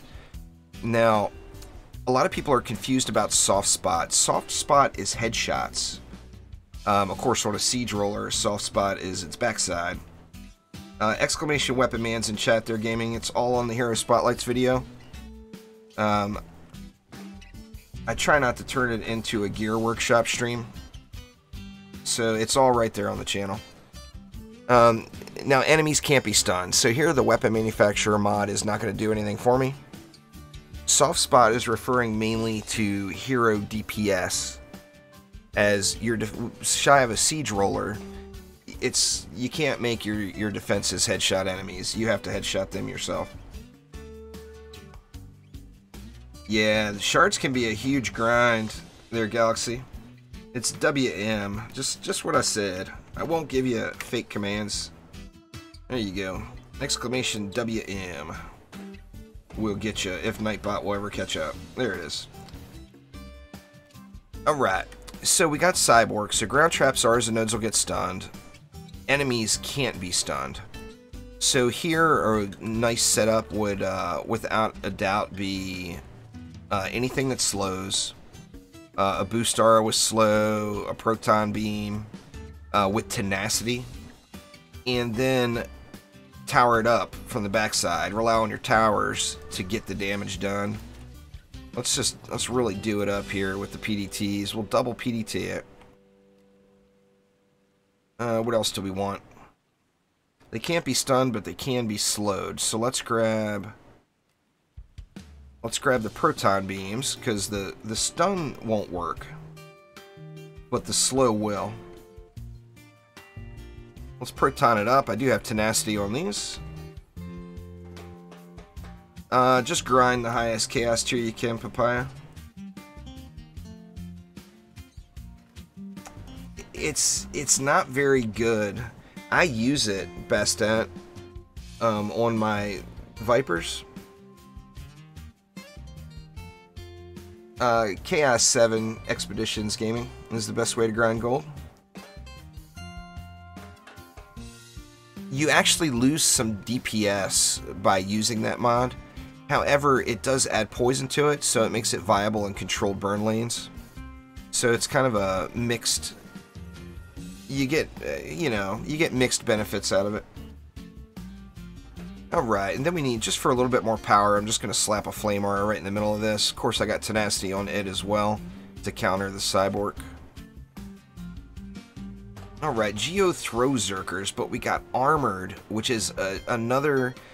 Seeing an armored lane where there is no Cyborgs, in my opinion, is another free lane. Plus, the benefit we get here is we do have this flyer lane. Now, on this map, the flyers go right under that entrance.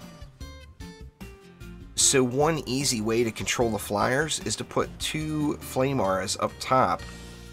In this particular setup, it works perfectly with the lane, with the increased magic damage, but it's also going to take out the flyers, so I get an increased benefit of it.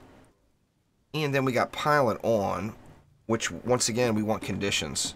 So let's throw a Poison Dart Tower for some poison, which is 1 condition. And then let's throw a Proton Beam for a potential 2 conditions, which is slow and the stun from the freeze. So this lane is going to be just wrecked. Now, in addition to that, all this is magic damage as well. On most heroes, ability power heroes are better, best at. Not on all, but on most. Exclamation Bs in chat there, Luis. Or exclamation spotlights and look through all of the defenses and heroes and pick the defenses you want. Alright, now, our flyer lane is already addressed from the Flame Auras up top, so we can ignore the flyer lane completely. Just pretend it doesn't exist. Now down here, we got Timmy's Revenge. We got Power Block, so enemies are going to be immune to all of my abilities. And Toxikazi, when enemies die, they're going to leave an area that deals damage to players. Now, I'm going to set this lane up for a face roll, so I am not even worried about Toxikazi, as I just don't plan on fighting down here at all. So we do have Timmy. The deal with Timmy lanes is it's every type of goblin in the game. So we've got the various Frost Goblins, we've got the regular Goblins, the melee and ranged, and we've got the shieldy Goblins. All one word there, Luis. There you go. So let's set this lane up with fire, just like we did the other Frost lanes. Now it is going to give it a slight weakness to the non-enemies if you go straight up all anti-frost type defenses. So you don't want to go everything. So let's just go. Let's go with 2 Fissures at maximum range. I'll throw a Flame Aura in the mix as well to handle the non-Frosties. And then just for backup, we'll throw a couple of Fire Ramsters back here. Now remember, the Flame Aura, the Flame Aura, the Fissures, and the Ramsters all have fire damage on them. So they're going to be double damage to the frost portion of that lane, which will make this lane just melt. Timmy lanes generally are really easy if you just throw some fire in the mix. See, with the mods, is there any way to make your chances better to get the higher tenacity? No, it's all RNG, sadly. And it's brutal RNG.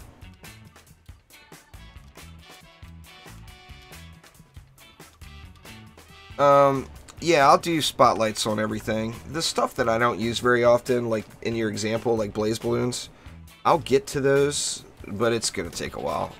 it's such a huge grind for the mods. If mods were a little easier to come by, I would probably have all those spotlights done already. But since, I mean, it's hard to get motivated to grind for a ton of mods on a defense that you're only going to use for one video. You know what I'm saying? Like blaze balloons, I'm just not going to use very often, other than just for a novelty. So, I mean, grinding 20, 30 hours to get the mods for a defense I'm going to make one 10-minute video for is just, it's going to be a while. I'm going to just have to naturally come by everything before I put out a video on something like that defense. Anyway, wave 1, so let's just watch it all. Now, this particular map is a bunch of really short lanes, with a few exceptions. This one, obviously, is crazy long. Down below, we got a short lane. Up top, we got a really short lane. And it can be a complete deal breaker at any level if you let that up top objective fall, as this lane stinks. It is right there. So you never, ever want that lane opened up, as sometimes it can just straight up cost you. You don't have to put an elemental shard on your PDT, Luis. You can.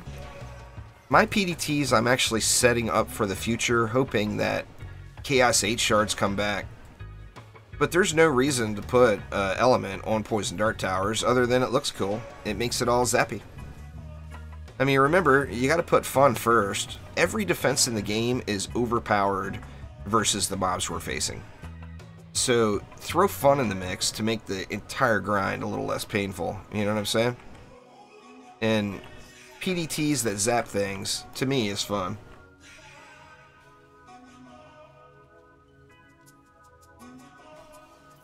Blaze balloons don't suck, Bestet. They're actually really, really strong. They're just expensive, and unless you want to use them, if you want to use them, you can use them effectively. Like I mentioned before, there's only, in my opinion, there's one defense in the entire game that's just bad. And that is buff beams. Buff beams are too expensive for what you get out of them. That is the only bad defense in the game. Everything else is usable. Yeah, nothing wrong with that either, Luis. Poison Dart Towers, you have to make a choice. And the explosive is situational. Like, I swap explosive in and out. If it's a lane that mobs are going to be crowd controlled in a really small area, explosive poison is powerful. I've been going more for the higher single target type damage instead of going for the pack. I think they'll add C8 at some point there, Galaxy. I used buff beams on every build in DD1. That's the thing that gets me so bad, is I love buff beams. I mean, you guys know I like the Eevee. The Eevee's my favorite hero. I want to use all of her defenses. Are they AoE? Are buff beams AoE? What are you talking about? Exclamation FA in chat there, FTV.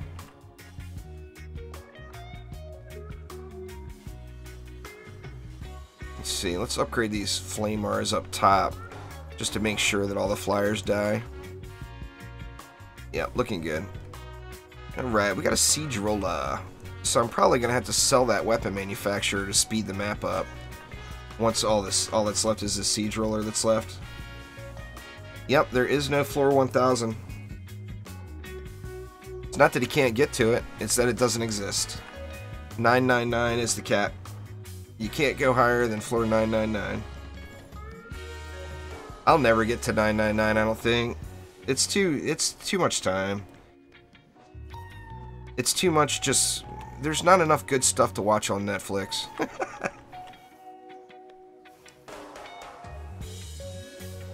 Oh, we basically did best at. Mods are in addition. It wasn't additive. So when mods got added, enemy health did not scale because of mods. So we've got increased power with no downside. So even having just red mods on all your gear makes you more powerful than before. Alright, actually the Siege Roller's getting burned up. It's just a slow burn. we go. Everybody thought it was unlimited. I thought it was unlimited as well. But it is not. I think Trendy didn't think anybody was going to make it to 999. But then they forgot to not nerf bees. What it takes to get to floor 999 is about, say on average, 800 to 1,000 hours. If you want to put 800 to 1,000 hours into grinding Onslaught, you will get to 999 as well. It's just Marcos has been the only person crazy enough to do it so far. I've watched the 100 already. Oh, you gotta remember FTV. I've been there, done that. I'm capped out on Ancient Power. Well, I'm not capped out on it, but I'm at the Ascension cap, so there's no reason for me to push higher. I've done my share of Netflix already. Hell, I even through Ancient Power and my previous 2 Onslaught pushes, I watched all of Game of Thrones twice. Not including all the other stuff.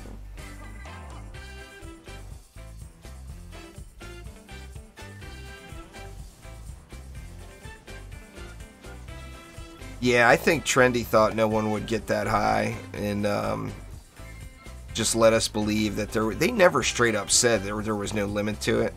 They just gave really elusive answers to the question. But yep, floor 999 is the cap. Destructive Pylon stacks but is not supposed to, so expect it to get changed. Mass Destruction and Destruction currently stack, but they're not supposed to. So expect those to get changed as well. Trendy's not very fast at changing those things. Mass Destruction and Destruction has actually been stacking since week 6 of Mastery. I think it was week 5 or week 6. Alright, what do we got? We got a Shieldy Gobu. And we got a Siege Roller up top. And we got Gribs down below. Let's just buff these up. Flamars actually Ramsters get terrible value out of upgrades, but it's still better than not upgrading them. I think we'll call it good.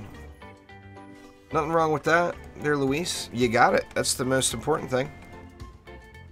Doesn't mean there is no too late to get Mass Destruction. Anyone who doesn't have it, go get it now. Probably not on this one, Nictus. Maybe one day. I've actually had more people than just you, believe it or not, saying I need to do that, but I just have not been motivated to do it, to be honest. I gotta set up a blackjack table on that tabletop simulator or something. They're all in order, best at. I should show the order of them on Lightrayne spreadsheet. Exclamation the sheets. DASHEETS. We'll get you a link to Lightrayne's data spreadsheet. It's got a lot of good info in it. When you should start working on Mastery when you feel like you have all of the shards you need for your defenses, Ryo. Mastery is all about having the right shards. As soon as you feel like all your defenses are sharded the way you want them, that would be the time to do Mastery. Siege Roller. That's this monk's specialty. I'm not even gonna just melee it down. Easy mode. This monk is the Siege Roller killer. No doubt about it. Alright, what's in the box? Mastery wasn't super fun. Sometimes it was actually a little frustrating. It's a lot easier now.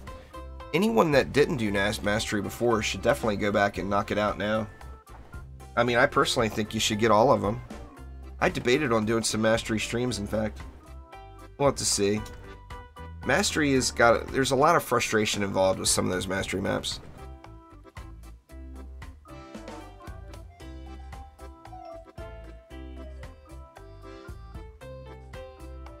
Yeah, it's a lot of changes there, best at, no doubt about it. My favorite character is the Eevee-2. Alright, let's continue on to floor 59. On the maps that would allow for that, I'm sure you can there, FTV. Not just that mod, any mod. Any defense with the proper mod on it will steamroll Mastery. But Mastery is not... Mastery is about... It tells you what you can do. Must use 10 different defenses, can only use 1 defense, all that stuff. Now, as you notice, my gear has still not filled up. And this is why you don't do Onslaught for gear. You just don't get enough gear. Even on a Game Ogre lane in Onslaught, that's the only time you really see a lot of gear. All these maps...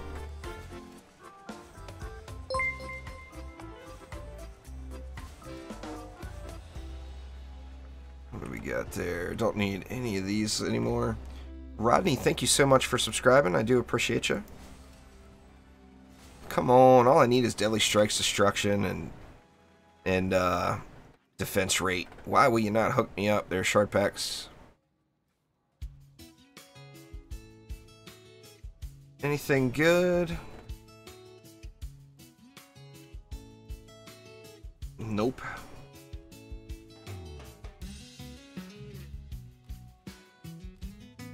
Yeah, definitely get yourself to C7 first for sure, Ryo. I don't usually suggest to anyone that they do Mastery maps prior to getting to Chaos 7.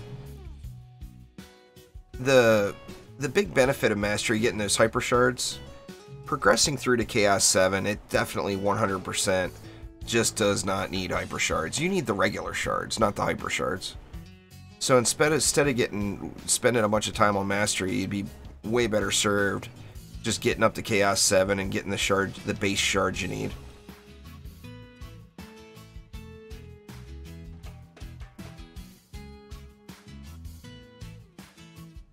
Nothing good at all. Jeez. There's been a lot of people talking about Xenoverse there, Luis. I've heard a lot of people mentioning it. Nothing good. Ryoko, thank you very much for subscribing. Space Cat, thank you as well. I do appreciate it, everybody. Alright, so where do we want to start? We got 2 flyer lanes. We're going to have EMP Cami Dargans. So we've got Wyverns, EMP Kobolds, and regular Kobolds. Proximity on flyer lanes is just wrong. Why you do this to us, Trendy? Why? So the closer your defense is to the flyer lane, the more damage you do. However, most anti-air, with the exception of the maps where you can put like a cheeky flame aura placement or something, most of your air defense will be towers for the EMPs to dive bomb. So I'm going to put a Skyguard all the way in the back. I do get a slow from the Skyguard, so that will give a condition for pilot on, which will help me out. And then just to be safe, I'm going to throw an Obelisk right here, kind of out of the way, so nothing on that lane will hit it, to be a target for that EMP. Haunted by Nictus saying press G so many times. I believe it. Alright, let's get this flyer lane dealt with as well. We got Stabby Zappers. So we got Lightning Bugs and Assassins with maximum effort. Now this lane is one of those lanes where you can do some Flame Aura placement for flyers. Like I can throw a Flame Aura right there and it will help out with the flyers. However, I'm going to throw something else back here as well. Let's go, I know I'm going to use some PDTs this map, so let's just PDT it out. I'm going to throw one PDT just directly at that flyer lane. And then now let's look at the ground lanes. Look at what I've got left. I've got 640 left. So that's what, 210 with some change per lane, which is a ton of DU. So I can really overbuild the crap out of this. Yeah, how the floors scale with mobs, like Foresight just mentioned. you see very, very little different between floor 100 and floor 70.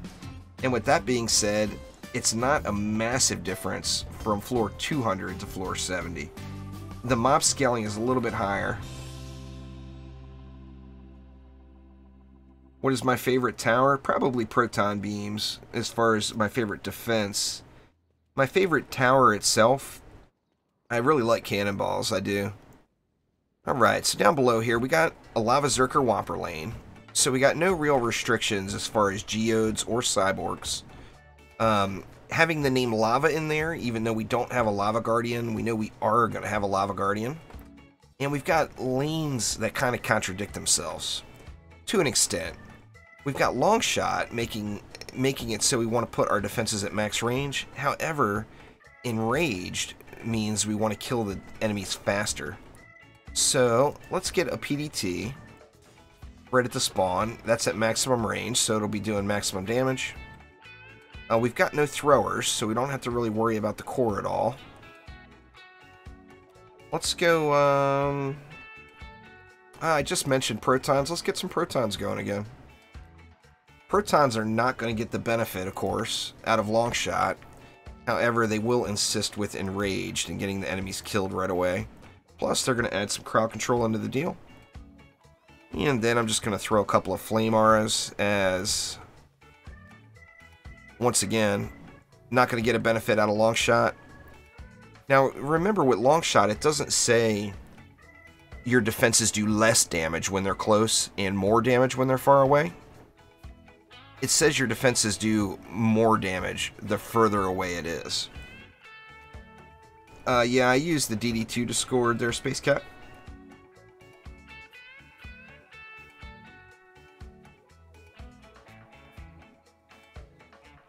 If you take more than... That sounds about like Nictus there, Thermal. I would agree with that statement 1000% over. Alright, and then here we got Frosties. Frosty Fodder with 30 Frost Orcs. Holy smokes. So I just took him out of the deck, but let's get the Lavamancer and the Abyss Lord back in the mix. The main deal here is fire damage. You don't have to use the Lavamancer and Abyss Lord. However, I have my Lavamancer and Abyss Lord specifically set up for frost lanes. So that's why they're my go-to on these frosty lanes like this. So let's throw 2 Ramsters. And then Fissures we want at maximum range. That way the Frost Orcs can't get uppity on my Fissures. Actually, let's just throw that one back here. So there we go. We got quite a bit of pain being dished out right there. I got no doubt in my mind those mobs will all get wrecked. And now I got a ton of DU left for this lane. We got Geo Lava Guard Throwers. So Throwers we don't have to worry too much about as the core is way far away. They're not going to get in range. Geodes, if you're going to use projectile towers, you're going to want to have Piercer Servo on it. And then with the Shield Goblins, same thing. With Vanguards, if you're going to use projectiles, have Piercer Servo on it. And then we've got Cobalts and a Lava Guardian. Now, enemies are immune to slow, so here the Proton would not be a huge benefit for me. And then Soft Spot is referring to the weak points or the headshots. So, I tell you what, why don't we go back with Weapon Manufacturers again. We'll get a little stun in the mix. And we've got nothing we need to worry about here to counter it. Adding that stun and not a slow. And then I think we can probably just Flame Aura it as well. I mean, just for giggles, we'll throw a Poison Dart Tower too. But remember, I do have Piercer Servo on my Poison Dart Tower, or that would not be the way to go. Yeah, there's a lot of buggies in the game right now. Nothing more irritating than that, Galaxy, for sure. Asuna, hello, hello, welcome. What up, Brooke? Console, I guess it's really bad right now. Both consoles are reporting lots and lots of crash issues. The PC, I've had them as well. There's nothing more frustrating than that. Being on map 3 or whatever and having the game crash on you and losing your progression. It's one of the biggest reasons that people have been screaming for the one map floors. Well, it's the biggest reason. That and the time requirement. It hasn't been discussed a whole lot, Nictus, but Jose did say that he's going to have to look at him again. So he didn't straight up say they're going to get nerfed, but they're going to get nerfed. They're too strong. You know, they're really, really strong. No doubt about it. Alright, and I just threw some Flame R's down because I plan on ignoring this lane. So I made this lane stupid OP heavy, just so I could completely ignore it and fight up here. Those last two Flame R's were completely unnecessary though. But like I said, I want to ignore that lane and watch this lane so the sub-objective doesn't get hit.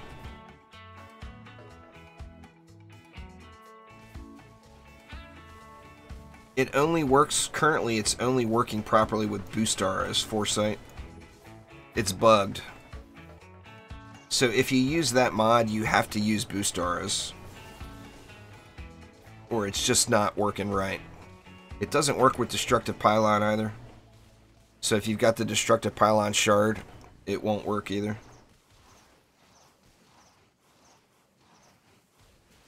Well, I'm sure if that's the issue, there was a duping problem on consoles and a lot of people got banned for giving.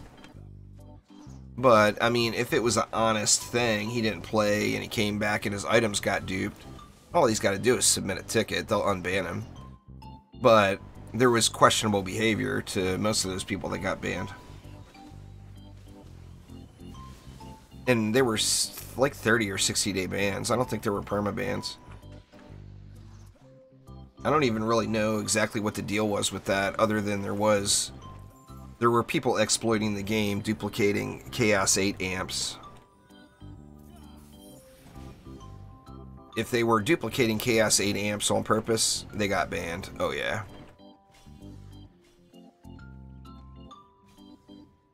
But that's the only thing I really heard about it. Right, always upgrade the Obelisk at least to tier 2. That way you get the buff. And then we can just power up this lane so I can continue to ignore it. And let's take a look what we got for bosses. Alright, we got a Skelly boss, so no changes needed over here. We can just let all the stuff just happen. I'll keep an eye on the boss, but that's it.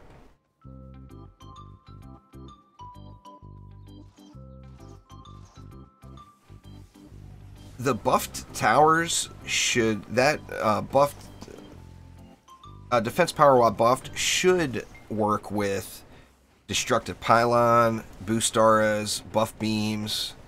It should work with the Initiate's Talisman. It's not working with.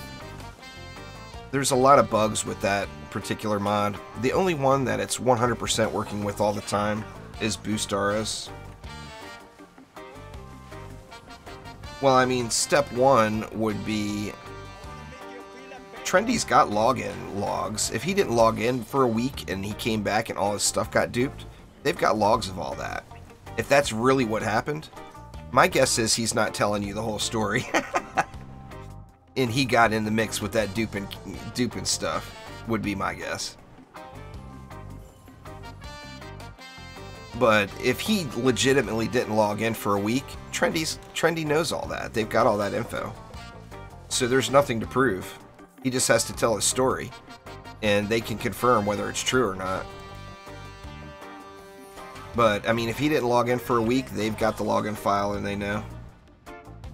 So no proof required.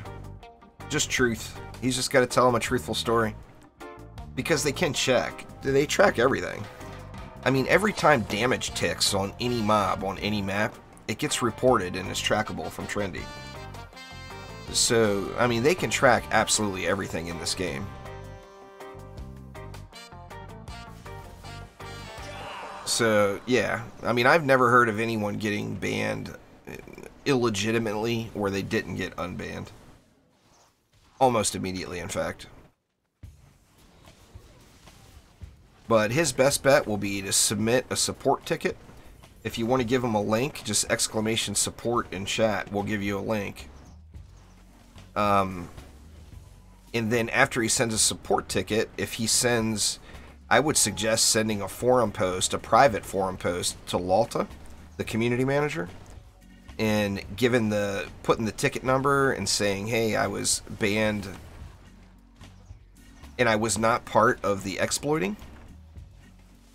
Please look into it, and hopefully Lalta will be able to speed it along a little for him. I mean, that's no fun. Who wants to get banned in a game where they didn't do nothing wrong, you know? I got banned in World of Warcraft for 72 hours once for spawn camping a guy. I spawn camped a guy back that spawn camped me, and I got a 3-day ban. So irritating.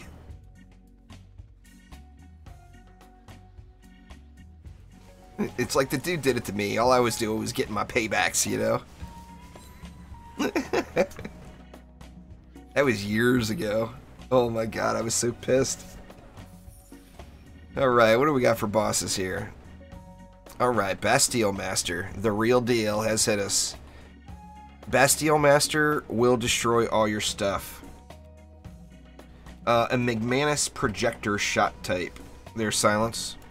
Doesn't matter what type of canister it's in. Just the Mcmanus Projector shot type is what you want. What do we got over here? Okay, this lane has got Tuskar. It can just be ignored. The Bastille Master is going to get the shield on him. Now, when the shield's happening, if you do any damage, it's going to reflect the damage onto you. If your towers do any damage, it's going to reflect the damage onto them. So, Bastille Master can tear things up if you're not careful. Or if you're just not conscious and watching it. Like, I'm set up on a big nuke monk, so I can do one big shot of damage. So what I'm going to do is wait for that shield to fall off of him, and then run up and nuke him while he's unshielded. You get that window before he casts it, or she casts it, pardon me. Listen to me, saying he. Oh, she's a Greel. There's no doubt about it.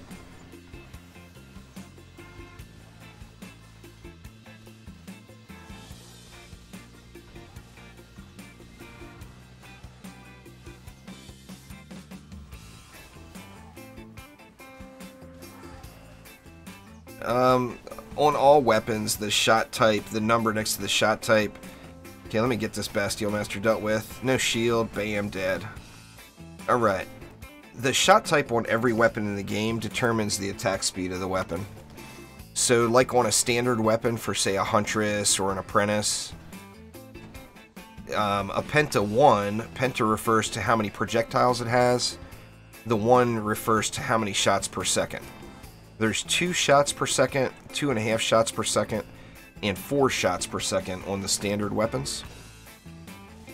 And then, like with Mcmanus Projector is actually shot type 3. It's going at the fastest rate that shot type for the Eevee-2 can attack. So how the Eevee-2 works is like the Penta 3 version on an Eevee-2, or the triple 3 version on an Eevee-2 actually has a name. Like in the Eevee-2's case,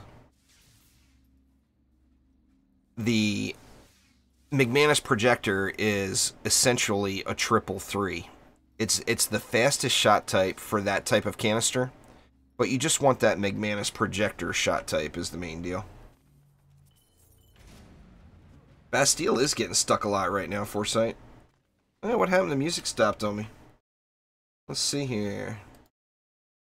Where'd the music at? Are we at the end of the playlist already? Oh, we did. We hit the end of that. That's alright. There's another page.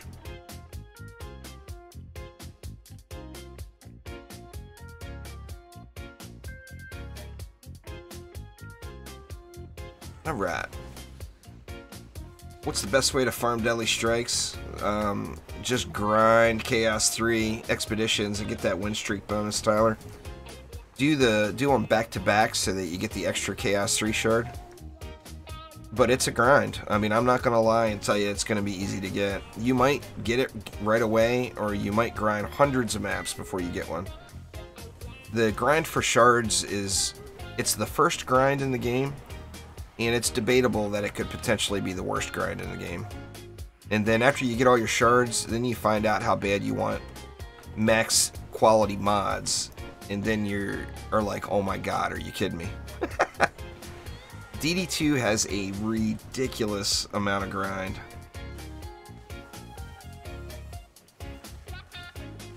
You just want a Mcmanus Projector, Silence, just trust me. There's only two choices, in my opinion, for the EV2. You want either a Mcmanus Projector or a McDougars. McDougars is the EV's equivalent of a single 3 shot type. It's shooting 4 shots per second, just one single projectile. And then the Mcmanus, of course, is the 3-shot burst. I'm going to finish the floor I'm on, Galaxy, and then call it a day here. I've been going 2 hours already. This was kind of a test to see if more people want like a slow rolled, full explanation Onslaught playthroughs. When I did it before, people really liked it. And I've been getting lots of requests to do it again. See, anyway, I got one more map in me here, and then I'll be all done for the day. I'll start the next stream up on floor 60. But, yeah, like I said, people just need to, you know, we'll see how people respond to it. If people watch the VOD, and if everybody likes it, you know, I'll continue to do this kind of stuff. I know most people came to my channel to begin with for tutorial type stuff. So I will continue along on that same theme for sure. Alright, we got the dead road. This lane on the dead road is always skeletons, no matter what. And we've got no mutators deciding anything. So what I'm going to do is just throw a weapon manufacturer down there and forget that lane exists. Alright, EMP Stabby Dragons with pilot on. Now, there's only one EMP, so I'm going to risk it a little bit and go with one Skyguard. The reason is that pilot on, the Skyguards add a slow to enemies, so my Skyguards are going to be hitting the enemies harder based off of that mutator. And then up top, Hex Whoppers. So we do have Hex Throwers, so we want to make sure the Hex Throwers can't get to, say, like right here, or they'll throw at that objective. So we're going to want to kill those Hex Throwers up top. Now, however, we've also got Lethargic. So the easy answer to that lane is just to come over here and throw down a Reflect Beam. Completely unnecessary in my opinion, but just from a tutorial standing, if you're in lower quality gear, don't take any chances, put a Reflect Beam down. That way if the Hex Throwers do make it down further, they're not going to throw at your objective. But I think what I'm going to do is just spawn camp it. Even though it does have Lethargic on it, I'm going to just stun them up and burn through it. So this is the brute force technique. A weapon manufacturer for massive DPS and stun, and 2 flame auras. That lane's going to get smoked. What's the most fun hero to play? Everyone would give you a different answer on that one, Tyson. I personally think that the most fun overall is the Gun Witch, in my opinion. The Gun Witch is super fun. Alright, then I'm going to throw a little Last Resort down here as well, because we do have Berserkers. And remember, anytime you have Berserker lanes, it never hurts to have some Last Resort. I'm going to make a Poison Dart Tower as my Last Resort down here to handle those Berserkers. The bees have huge range, so like I personally use Destruction, Vampiric Empowerment, and Defense Rate on my bees. The thing with bees and slimes and the Nimbus on the Dryad is the bees have to travel to the next target. So if you have a really big range, you're adding bigger areas that the bees have to travel. Alright. So what do we got? First off, we got Stabby Kamikazes that can't be stunned, and we have a Psy-Frost lane right underneath it with Cyborgs. So I'm going to throw a Poison Dart Tower here just to get poison on the mobs and to hit the flyers. We've got 2 Frost lanes here, holy smokes. Now I do want some flyer control here, which is unfortunate that I've got Cyborgs there, because I want it to be fire, but remember, fissures don't hit flyers. So putting fissures there would do me no good. And my Flame Aura Tenacity Mod is not perfect. Now the flyers can't get stunned, but the regular lane can. So I am going to throw just one weapon manufacturer node up here too, just to get some stun on that lane as well. And then I'll just throw the other two nodes down below here. Now, it's also phased, so the enemies are going to be moving really slow, and that's going to give like a Ramster. Now remember, the Ramster is not going to target flyers either.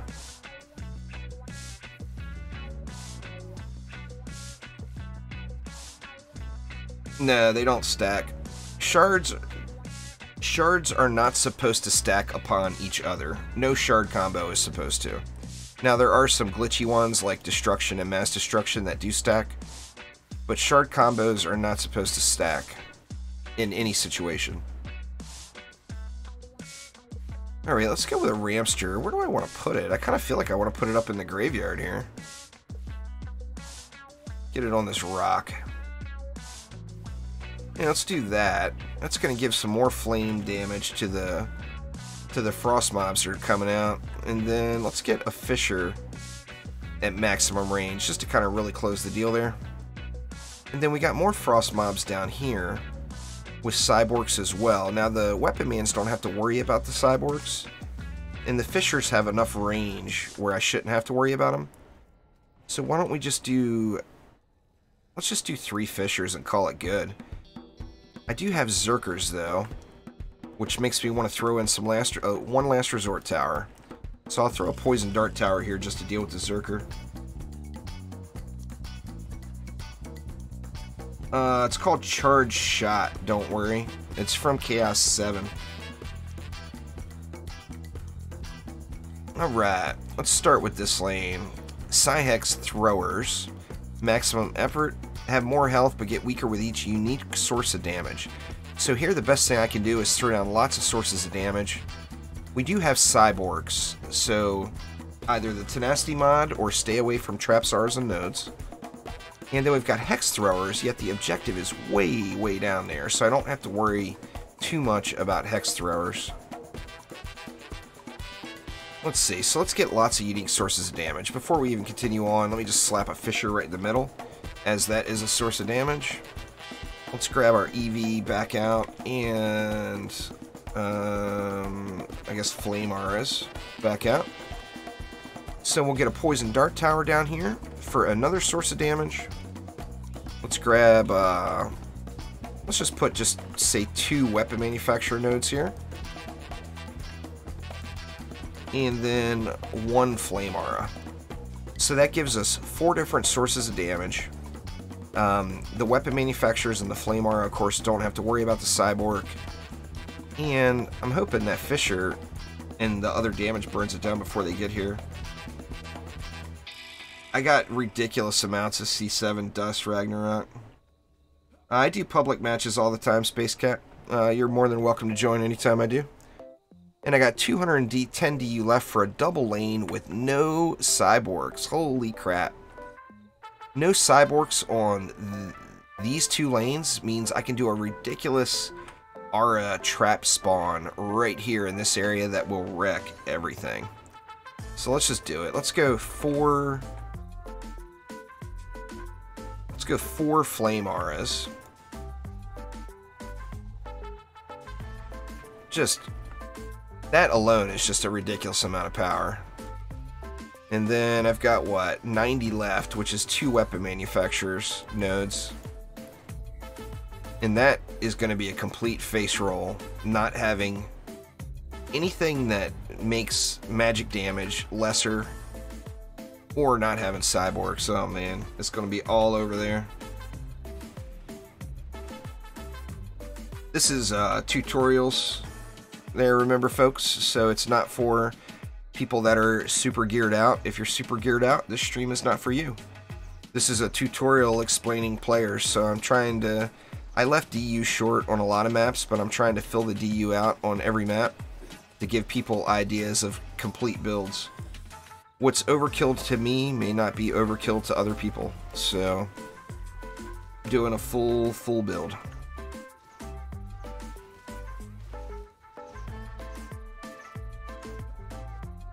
A lot of people have lots of questions about Onslaught, and trying to get those answered in the form of a live stream where people can ask questions at the same time.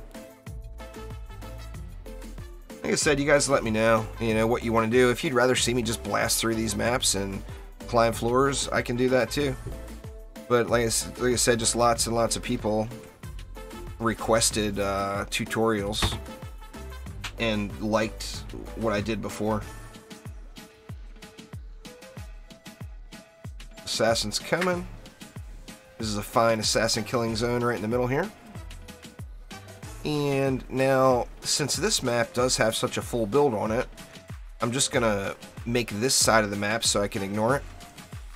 So let's just throw some upgrades in over here, and I won't bother with coming up here at all. They're not better, they're different, Elixir. Flame auras have slightly less range, but they do hit flyers. Fissures don't have as much range, but they do hit flyers. As far as damage done, they're close to each other. They're very similar. If you look at the two here, of course the DPS number isn't right, but if you look here, the Fissure is 0.38 attacks per second for 157,000 damage. Well, it's not a fair comparison because my Flame Auras are Chaos 8. But the main thing is the attack speed. So the Flame Auras do hit flyers, attack slightly quicker, and have a smaller range. Fissures don't hit flyers, attack slightly slower, and have a bigger range. So, I mean, they're both very, very effective. You can use either or. Either or, really. New players will not. If new players are using the correct shards, they will experience the same results, Snicks. The only difference is new players are going to have to pay attention a little more. Exclamation Steam in chat there, Space Cat. If this was me playing with the gear I have, I'd be using like 600 DU. I'd throw down like one weapon manufacturer here and forget about it. I could throw one weapon manufacturer on every lane and forget about it. In fact, so this is absolutely 100% tutorial. This is the results new players will get. The point to the whole stream is building the proper defenses per lane or using the proper mods to counter the lane. Seismic Flame is good in theory, Philip, but the problem with Seismic Flame is AoE defenses have a 10 target maximum. Enemies can't hit, AoE defenses can't hit more than 10 targets at a time. So with Seismic Flames, it adds that massive dot time.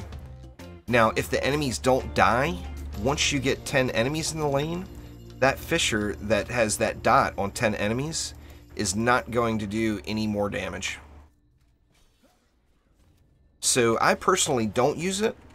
In a situation where like you have a really long lane, like say in the middle here, say I wanted to build a turtle build back here at the core and I wanted to have like a defense set up here, but I wanted the packs to get thinned out a little bit, you could drop that Fissure, you could drop a Fissure on each one of the spawns, and that Fissure burn dot will continue to tick all the way down the lane here.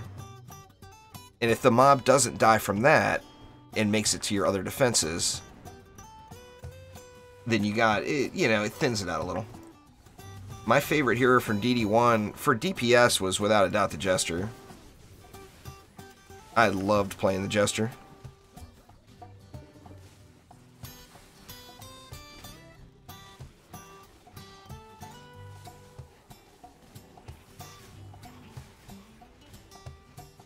The Jester for days.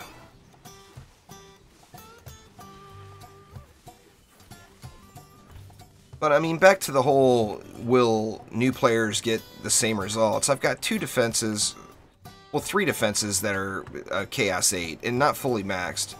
My Poison Dart Towers are maxed, and my Weapon Mans are maxed. My flame auras are not. There's no reason for anyone that's not in full Chaos 7 gear to attempt to push Onslaught. If you don't have the proper shards and you don't have Chaos 7 gear, you have no place in Onslaught pushes. As far as trying to get higher than floor, you know, trying to get into the 60s or up. There's just no reason. That is where the end game kind of begins. Is like floor 57 is where end game begins in DD2. So if you're not to that point yet, then you should be getting to that point. And that point would be grinding C7 expeditions to get gear. That's where you would be. So yeah, anybody that is at the point where it's time for them to do an Onslaught push, these builds by all means will work 100% exactly the same way as it's working for me. The Barb I know was the most popular, Nictus. Trendy actually said that before. They confirmed the numbers. They said that the Barbarian was the most popular hero in DD1. So you're not alone there. Everybody liked the Barb. I'm surprised that the Barbarian didn't come out sooner. A little known fact about DD2 and the Barbarian. There used to be influence voting, and people would vote on what hero comes next, and we'd get two choices. The Barbarian actually lost every one of those votes, which was really strange considering it was the most played hero in DD1. Another funny thing there is we know that the Mana Machine is going to come eventually. The outline of the Mana Machine is actually on the community board in the town, so we know it's coming. It's just a matter of when, you know? Might be next year, might be this year, who knows? I think it'll probably be next year. But the Mana Machine beat the Barbarian in that vote, so the Mana Machine was supposed to come next, not the Barb. But that vote was very, very old, and I think a lot of the player base is not still here. And the influence system is no longer in the game, so Trendy said, I'm doing what I want, and what they want was the Barbarian. And like I said, I understand. I mean, the Barbarian was... It's if you like melee, play the Barbarian, period. I mean, that's just how it is. The Barb is a beast.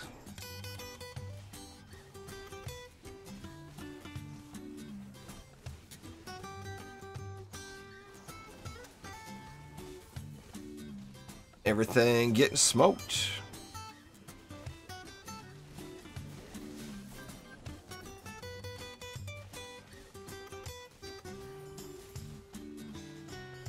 Difficult for you to get rid of your Squire? Yeah.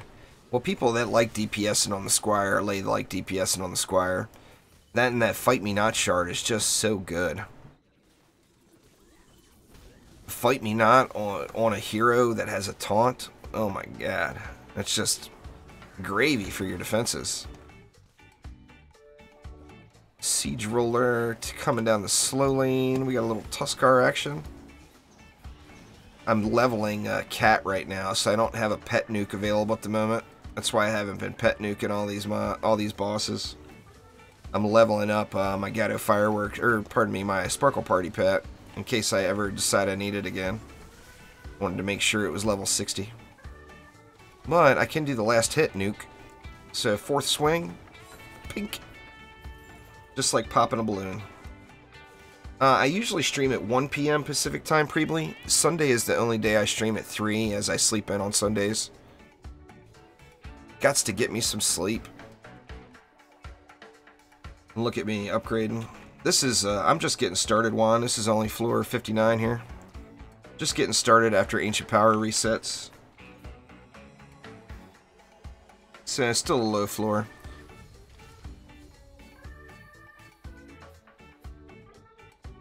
Oh, got me a Defender pack to add to the collection. Very nice.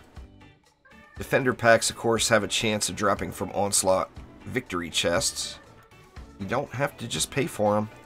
In fact, you can get a lot of them at a victory chest. Anyway, everybody, that is going to do it for today. I will hang out in Tavern here for a second before I end the stream, though. So if there's any last-minute questions, by all means, throw them out there now before I take off. It's Sunday. I do take Mondays off, so I won't be streaming tomorrow. I will have an edited video coming to the channel, though, so there'll be a little content there, but it won't be in form of live stream for certain. Thanks there, Nictus. I appreciate it. But anyway, if there's not any more questions, give you all just another minute. What's a Sparkle Party? Oh man, he's ready to evolve already. I've been snoozing.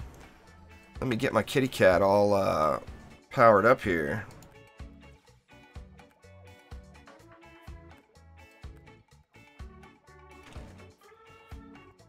Evolved. There we go. I'm just going to go ahead and feed him right now. Free up a few bag slots. Up to 45. Nah, there's Sunday and Mondays are my wife's days off there, Juan. So I don't do a late night stream on Sunday nights. Exclamation WM in chat to get the full rundown on Weapon Man's there, Zack. Or here, I'll just get it for you. I'm basically the TLDW. You should watch the video and learn how to do everything with the Weapon Mans, not just the mods. But I'm using Tenacity, Shocking Revelations, and Controller Servo. Another viable option from Controller Servo is Melee Boom. Melee Boom is a nice lane clear mod for really any AoE defense, or single target defense for that matter. Melee Boom is just, it's definitely the preferred boom out of the booms. Alright, anyway, looks like there's no more questions there, so everybody enjoy the rest of your weekend. Thank you all very, very much for swinging by. I do appreciate you. Chaos Boom only affects Chaos enemies, is the deal. The reason Melee Boom is so good is Melee Boom affects all mobs that are melee, which there are a lot of melee mobs. So if I had a choice between Melee Boom or Chaos Boom, I would choose Melee. But Chaos Boom only affects Chaos enemies. Anyway, everybody, like I said, have a fantastic weekend. Thank you all for swinging by, and I will be live again Tuesday at 1 p.m. Pacific time. So swing on by and say what's up. There is going to be some changes to my stream schedule now that the fall's coming. And going to be changing the hours of my streams. Not really sure what it is yet, but I will be posting it up. I'll be posting a video on the channel, and I'll be... Controller Servos, crowd-controlled mobs. Increased damage to crowd-controlled mobs. Foresight. There's videos on the channel about that as well, if you're curious. Check out my Guides and Tutorials playlist and the Hero Defense Spotlights playlist. And I would guess 99% of all questions you would want to ask about DD2 are answered in the videos there. So just scroll through and look what videos you want to see. But anyway, thanks again, everybody. I appreciate it, and I'll see you all soon. Take it easy.